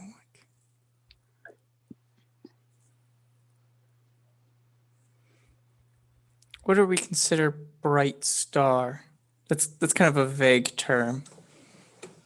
How many lumens? Well, I guess like that'd be the stars with the lowest magnitude, I suppose. Lowest number, I mean, for magnitude. Sort of confusing when you say low or high magnitude, isn't it? Because low magnitude means very bright. Yeah. And negative magnitude means incredibly bright. Yeah, that's right. So here are those 4 constellations anyway, in order from top to bottom. You have the Big Dipper right at the top. On the next level, you have Cassiopeia.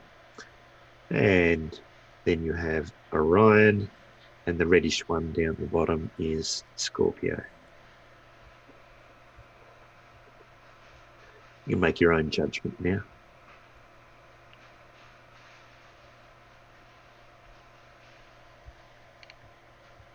I think you have a bit of a follower, Terry. Why? What happened? Well, Miro thinks you are God.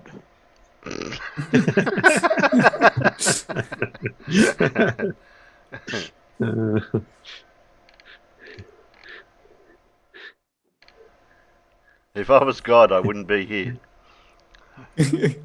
Habeas corpus. And the correct answer for this is Orion has the most of the brightest stars in it.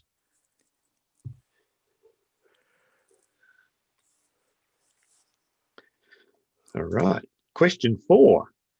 Harold Clayton Urey, an American, received the 1934 Nobel Prize in chemistry for his discovery of what? Was it francium, americium, deuterium, or protium? So Harold Urey, what did he get his Nobel Prize for?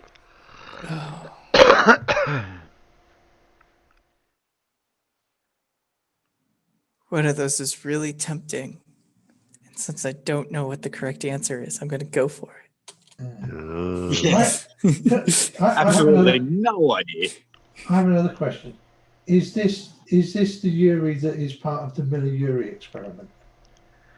I don't know. What's the Miller-Urey experiment? You know, the one for abiogenesis, where they put all the bits together and add lightning. Possibly, because he was a chemist. Little I Wolf. know the name. Terry's got 5 letters, not 4. I like he spelt it correctly and still counted wrong. Yes.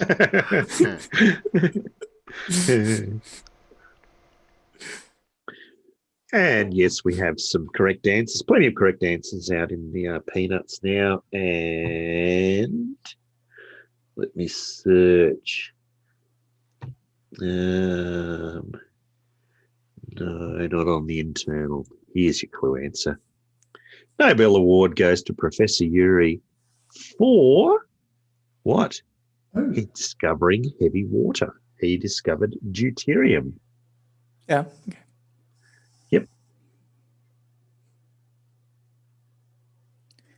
C, the discovery of deuterium was the answer. Question 5. For which of the following creatures is fat the greatest percentage of body weight? Is it a termite, blue whale, zebra, or a female lion?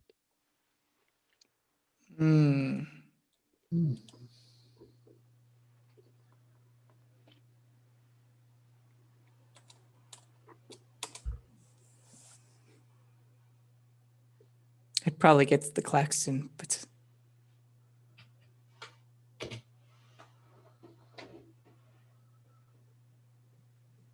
Symposium.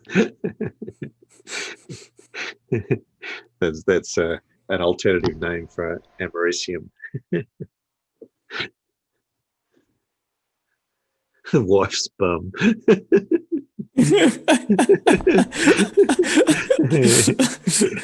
Oh dear. Watch that one.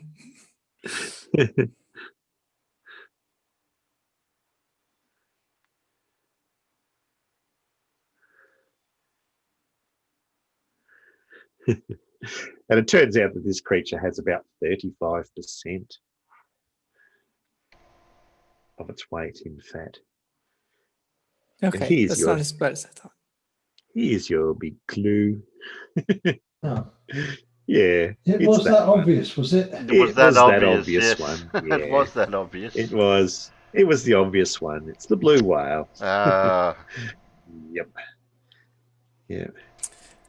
I went with it, and then I was like, "Oh man, this is gonna get the QI Claxton. I know it." No. Question 6. Which of these is the first fully supported 64-bit operating system? Ooh, that's kind of a trick question. It is, because we're talking about the first fully supported 64-bit operating system. But you should be able to determine it from these 4.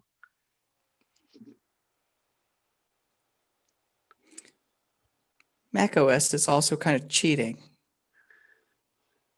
Because that's not saying which one. That's like saying Windows. I know. And Linux is even worse.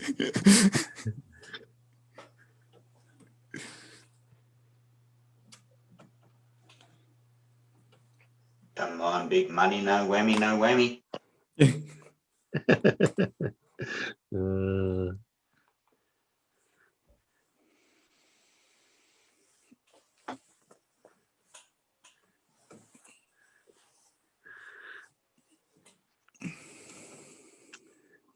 All right.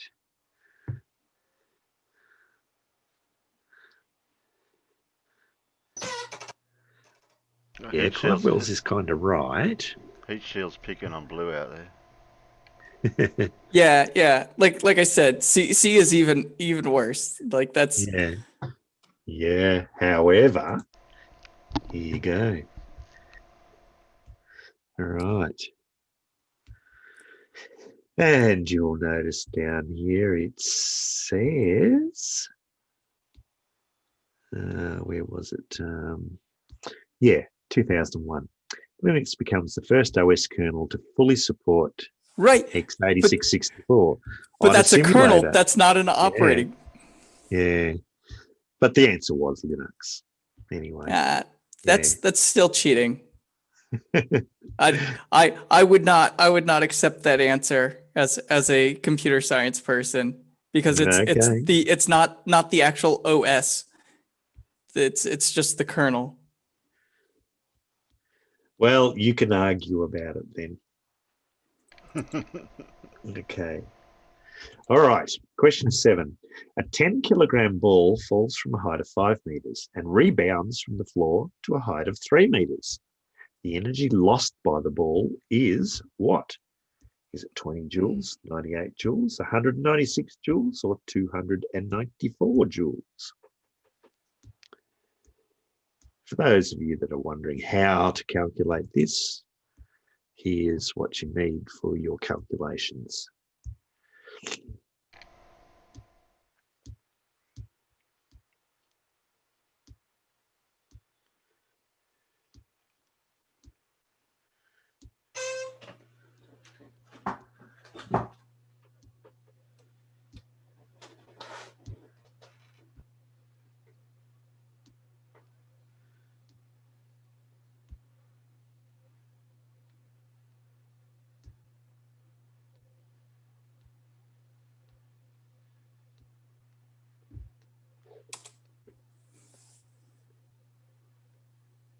Gone forever.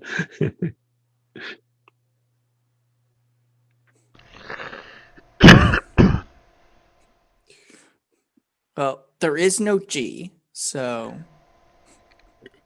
the ball doesn't fall, obviously.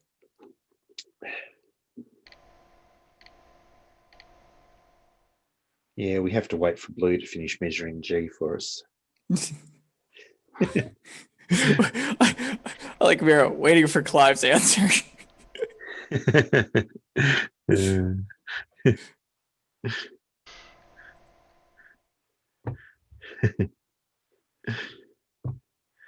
All right, so we know that the gravitational potential energy is mgh.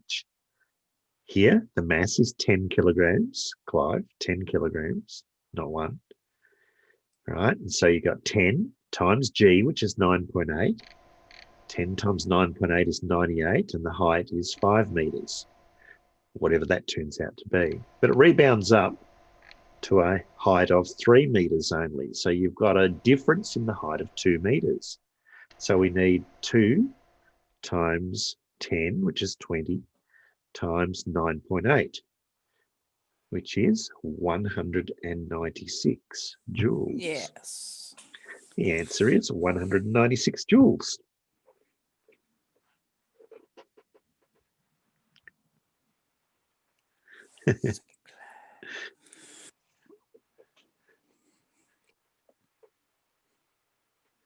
All right. Question 8. What name is given to a distinct fossil that existed over a relatively large part of the Earth during a short time of Earth history? These kind of fossils are given a particular name.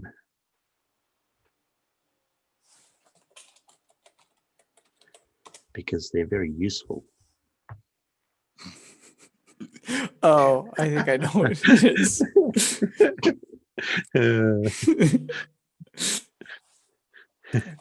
I think this is what they're actually called.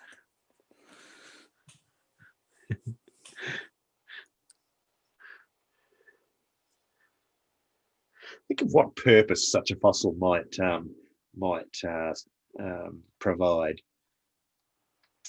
If it existed for a relatively short period of time over a significant portion of the Earth, what could you use it for? Jinx, you has it right. As does Clive Wells, with a different word, but I get what he means. It's an index fossil. Correct. Index fossils, because you can sort of like pin down a time period to that fossil or wherever it exists. Listen, the rest of us don't get half points. Clive Wells is smart enough. He used the wrong word. Okay. Question 9. A pulsar is actually a what?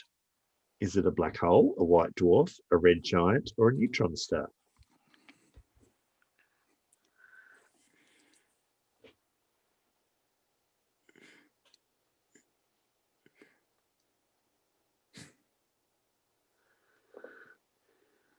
Look fossils.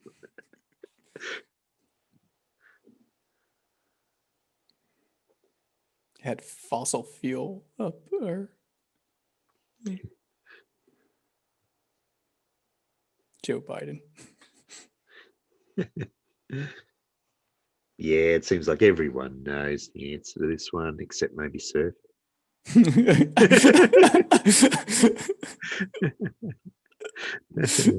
A hangover. Yeah, it is. It's a neutron star. Okay.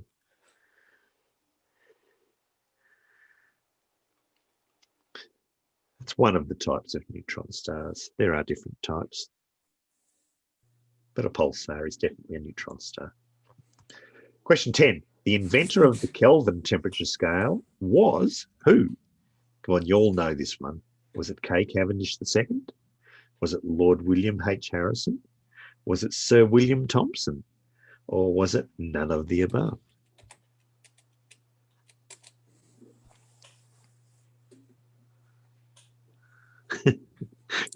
Kerry wiping his mum.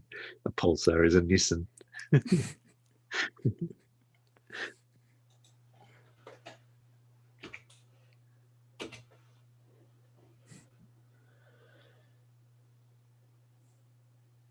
And I'm back. Ah, welcome back. Thank you.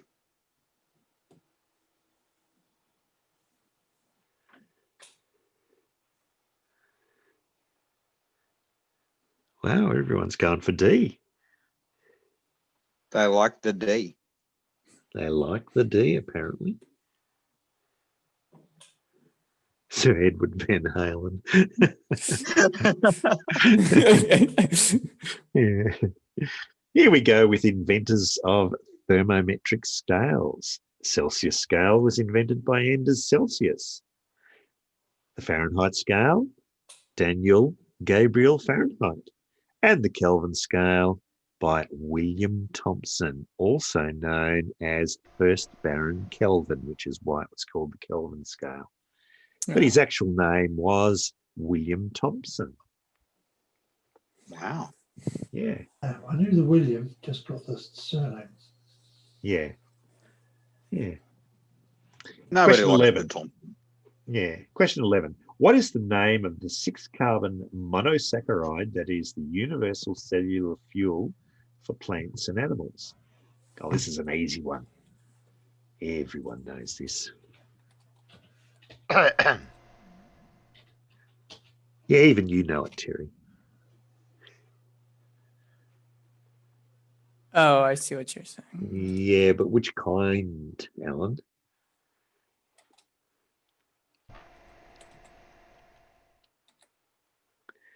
The kind I like to eat, lots of. But the kind you like to eat lots of has to be converted to another kind for ourselves to use. Yeah, that's how it's spelled.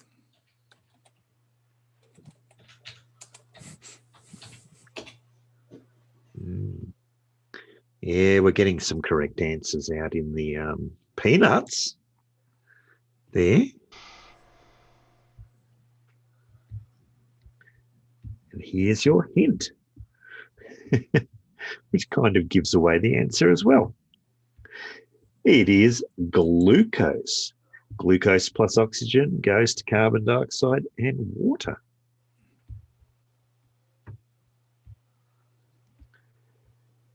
All right. Question 12.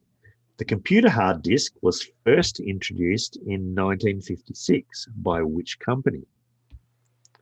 Was it Dell, Apple, Xerox, or IBM? Ooh.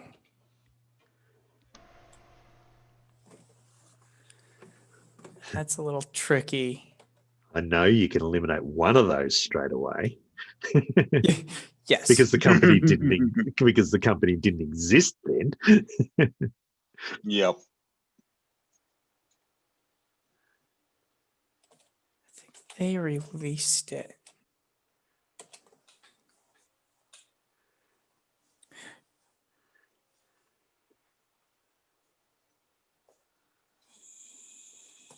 Yeah. Actually, I think 2 of those companies didn't exist. Certainly two of Quite those possibly, didn't yeah. exist in 56. Yeah.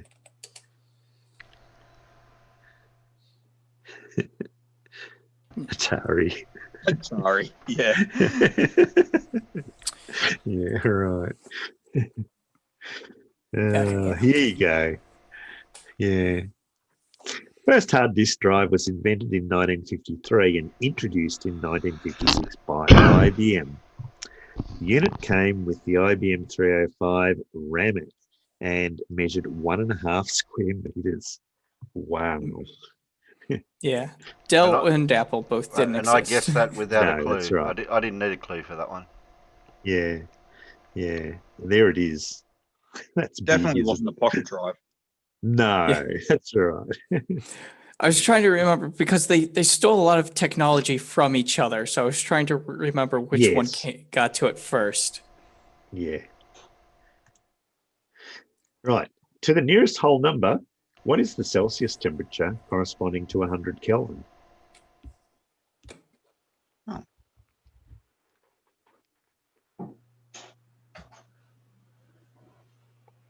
I'm guessing because I don't know the conversion. Oh. I'm going to steal somebody else's answer.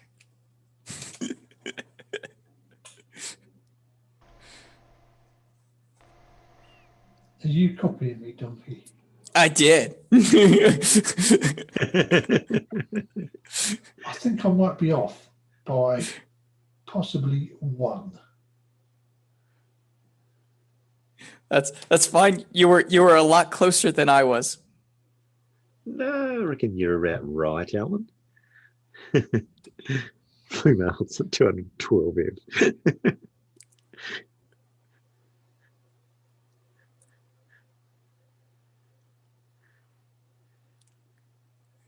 I think people are confusing Kelvin and Celsius. Yeah, I completely read that wrong. Yeah. Andrew, I think, yeah, you forgot the negative. Good. Yeah. And there's the 3 scales together. All right. And you can see that there is actually a line in blue down there, which gives you 100 Kelvin corresponds to negative 173 degrees Celsius. The answer was negative 173, which is pretty cold. Question 14. The fossils found in the tar pits of Rancho La Brea in Los Angeles included all of the following except one. Which was absent? Was it the saber-toothed cat? Was it the dire wolf? Was it the woolly mammoth? Or was it the giant ground sloth?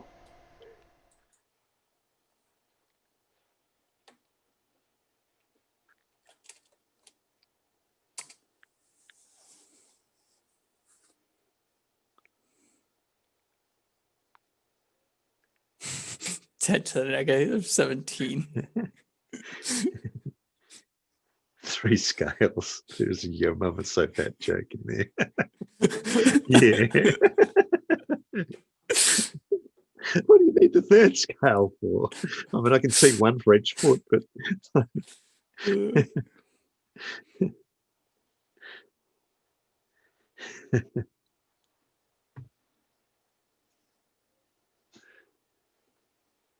You got Kelvin for 1 foot, Fahrenheit for the other foot, and they both rest upon Celsius.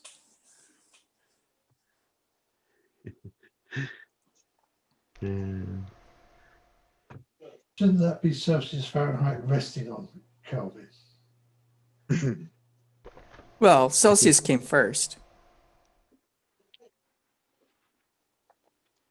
here you go. Among the prehistoric species associated with the La Brea tar pits, the Pleistocene mammoths, dire wolves, short-faced bears, American lions, ground sloths, and the state fossil of California, the saber-toothed cat. So there were dire wolves, saber-toothed cats, and ground sloths. There were mammoths, but there were no woolly mammoths. They were a different thing. So the correct answer was woolly mammoths. Because they were found in a glacier. Yeah. Yeah. All right, question 15. On February the 9th, 1991, ROSAT, an orbiting observatory, finished the first ever all-sky survey of what? Was it of radio waves, infrared radiation, ultraviolet radiation, or X-rays?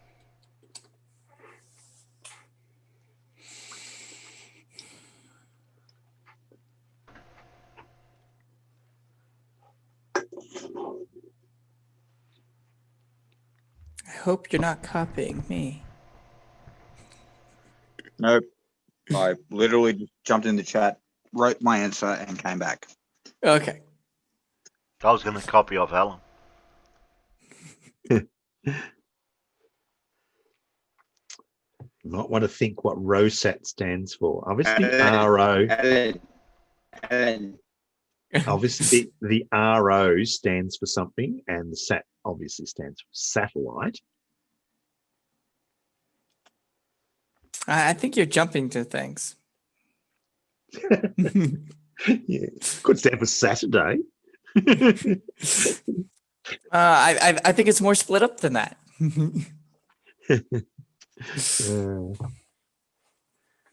And where's the letter that stands for the balloon?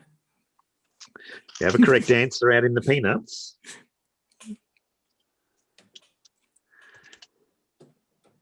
ROSAT stands for the Roentgen satellite. And we know that the Roentgen is a unit given to radiation. And he was the discoverer of X-ray. Interesting. Yeah, that was the X-rays. Well done, Blue. All right. Which of the following is a programming language? HTTP, HTML, HPML, or FTP? That's a trick question. Is it? It is. Ah. By strict definition.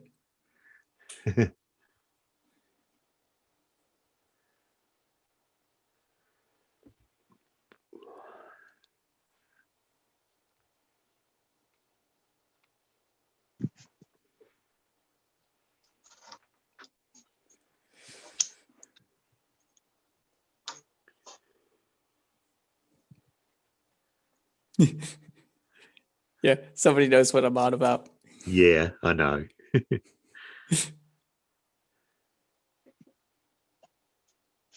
Wait, I just came back.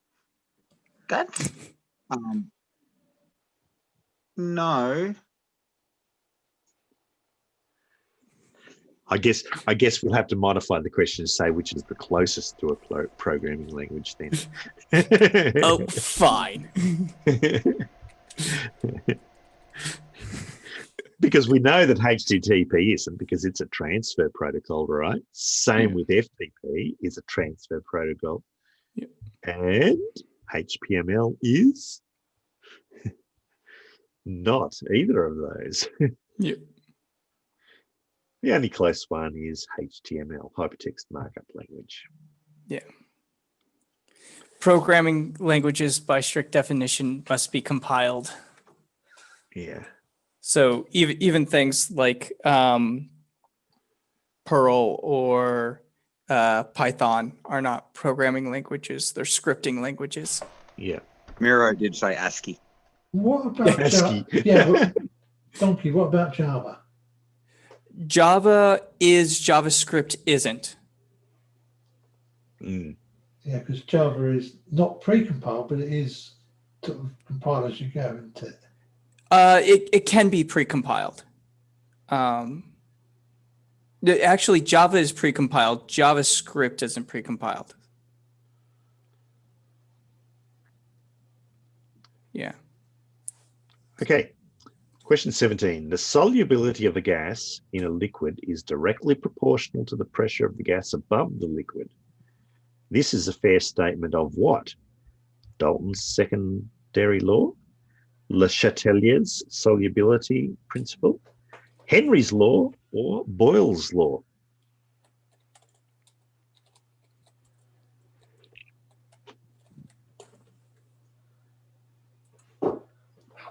Oh, I need my spell checker.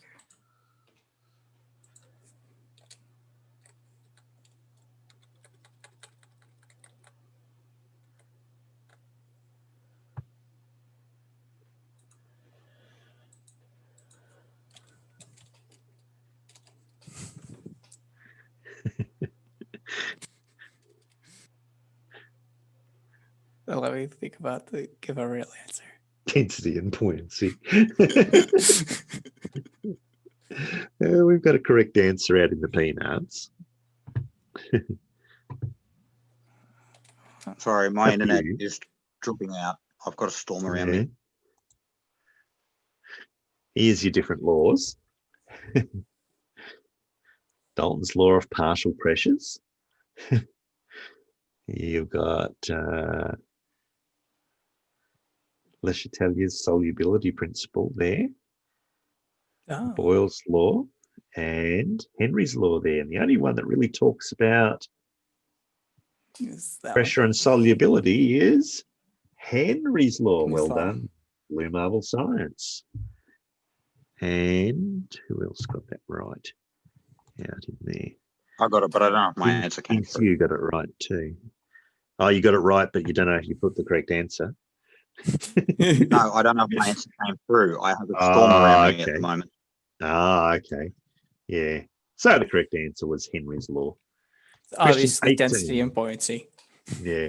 Question 18. What are the monomers from which proteins are built called? Oh,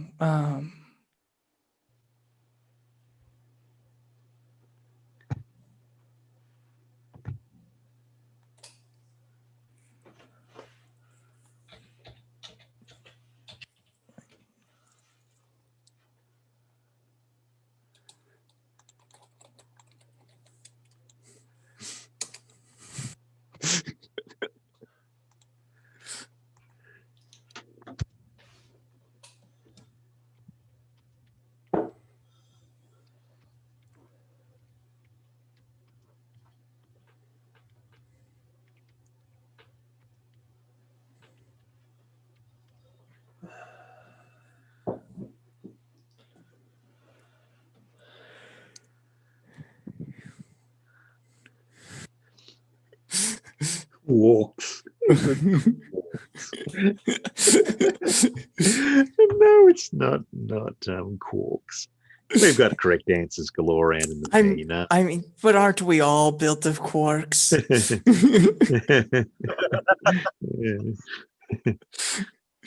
Yeah, you're correct. Peanuts. They are amino acids, and there they are, all of the amino acids. Yeah. Question 19, nearly done. Which was the first high-level programming language? Was it Visual Basic? Was it Fortran, Pascal, or COBOL? I think it's that, because I think that's definitely later.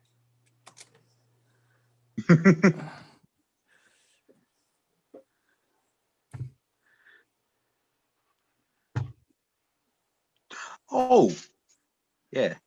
I might be. I'm not sure if one of those is considered high level or not, and that's why I'm. Yeah, that's why I went for the one away, said. Yeah. But then I seen you guys say that, and I was like, oh, okay.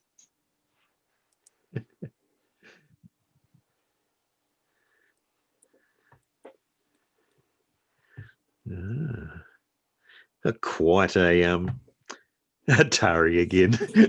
Assembly. No, assembly would be the exact opposite. Opposite of a high-level language. Yeah, exactly. Yeah. I'm sure. There's two I'm not too sure about, and I can't remember. It's like, which one came first? Yeah. Which two you're vacillating between, Alan? The middle two? Fortran and COBOL. Yeah. Oh, okay. Here you go. Damn, got it the wrong way around. Yeah. I thought Fortran came first. I couldn't remember if it was considered high level or not. That's what I was trying to remember. Yes. Yeah, it is considered high level, yeah. Because it's still very close to low level programming languages. Yeah. It's just when I was doing my degree, some of the guys on the non-honors degree course, instead of learning C, had to learn Fortran. Ooh. Yeah, that's what I thought. Well, I started with Fortran and then went to Pascal, and then that sort of all went to hell from there. Gave up on that after a while. I started on basic using optically read cards. Yeah. I started on C. Yeah, I went to 4chan, never came back. That's a little bit of a different place. Yeah. Okay, last question. The name of the first computer virus was what? Was it Rabbit, Creeper virus, Elk cloner, or Brain Boot sector virus?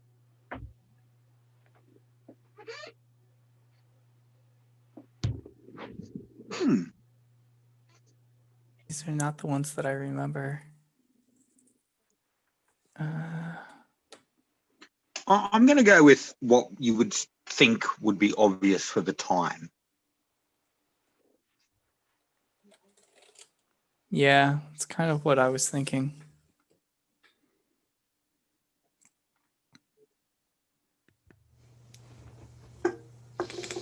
Windows. Yes. Yeah. No, it would have been DOS. Thanks, Jinx you.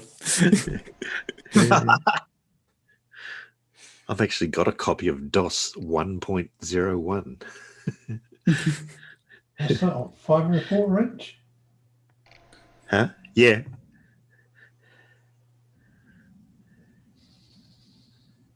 At least you're not still using 8-inch floppies like, I don't know, Strategic Air Command. No, you can get a tablet for that these days.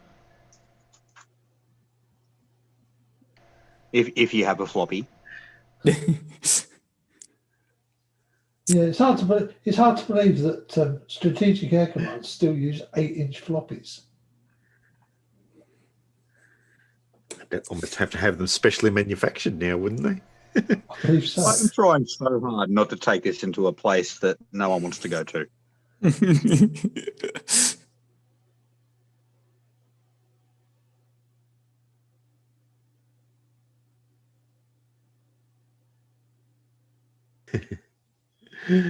Okay. So everyone thinks it is a rabbit.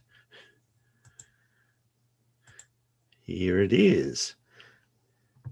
Well, Yeah, the first Creeper. computer virus was Creeper. It was the Creeper virus. It was released on the ARPANET as a harmless experiment. The first computer virus to be released in the wild didn't have malicious intent either. Called Brain, the program was created in 1986 by the Farooq Alvi brothers of Pakistan as a method to deter copying the medical software they wrote. It targeted IBM PCs and would replace a floppy disk's boot sector with a copy of the virus and flag the real boot sector as bad. Infected boot sectors would read, "Welcome to the dungeon," etc., etc., etc.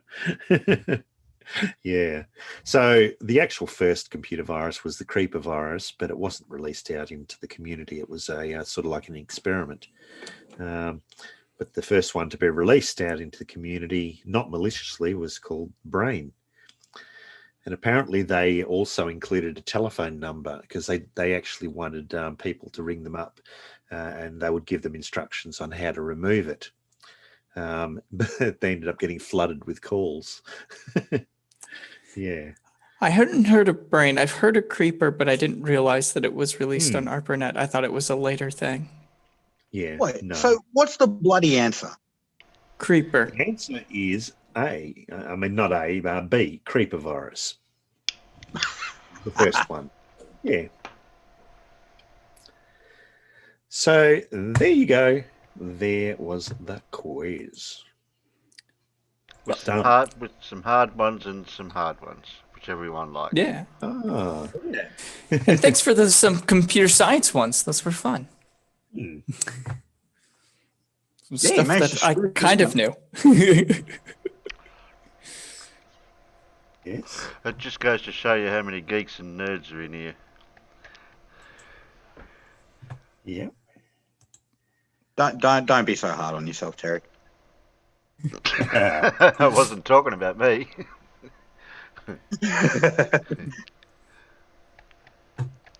Now do you want to shield your other channel? I told you to wait. No, I don't think we have another channel. Those four swordsmen, though, they have another channel. Oh, okay. So yeah, I'd look out for them. Okay.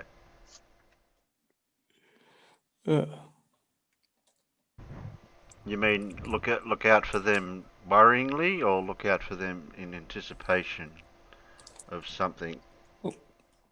Little column A, little column B. Well, yeah. So we could be a little bit scary, but we're not sure. Like we do have a little wolf. We don't know if his leash will break. So Okay. I'm just saying, he's a very hard bloke to hold back. And I don't know if you guys have ever spoken to Little Wolf, but he's a very hard guy to shut up. Like, look at him in the chat. He just won't shut up.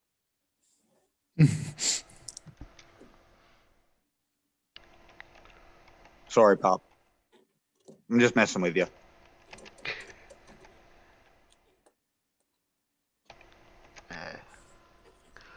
Okay then. Well, we'll probably wind her up that. We're coming on to our number that I don't like mentioning. Time-wise, that is. No, it's already that here. Oh, so 5 minus 1. Yeah. That number of hours. Yes. Yes. The 8th root of 65,536. Yes. If I knew the answer to that, I'll beat your ass. Yeah. Terry, I hope you know the answer to that one by now. I can't remember all those numbers. Yeah, it's a number that's greater than 3 but less than 5. Well, why did you just say that in the first place? Pi. I said and it's an integer value. Oh. I missed that part. OB1000.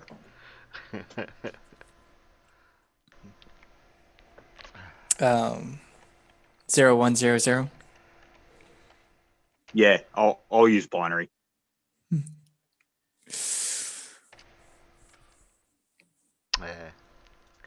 There we go. 22 minus 2, which equals 11.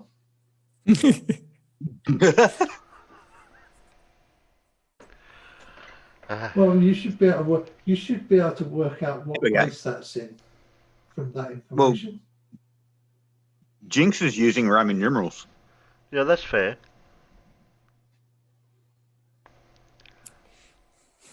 He didn't have a wrench to start with, sir. It's just the Arabic ones that you don't like.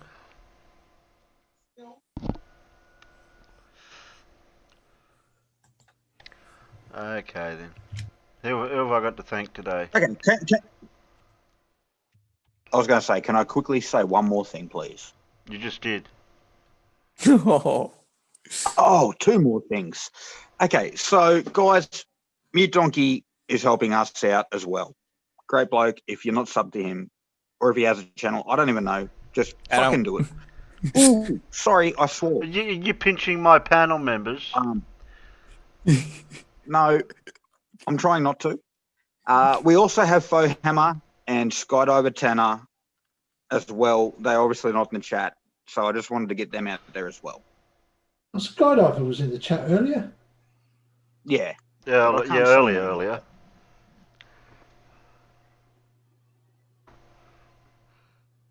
You're gonna pay. That's all I had to say. Are you gonna pay Mute Donkey more than I'm paying him? Hey, he's paying me double. Is it yeah, as long as it's a multiple of 0, then yeah. Because I pay everyone equally on the panel. Yeah, well, I've got my check from you already. Yeah, just some of us are more equal than others. It still equals 0, but we're just more equal to 0. Yeah, we're a larger 0 than the others. Well, I've already said me goodbyes out in the chat. So, thanks, Alan. Thanks, Joseph Lister. Yeah. Thanks, Mute Donkey. Thanks, Dark Steve. Little Wolf, Heat Shield, Jinx You. Oh, we've got a Mike 71. Well, if you come back next time, Mike, might get a spanner. First Death. Blue was out there. He's got his spanner back. Only Blue knows what that was all about. Gary Bybenger's mum.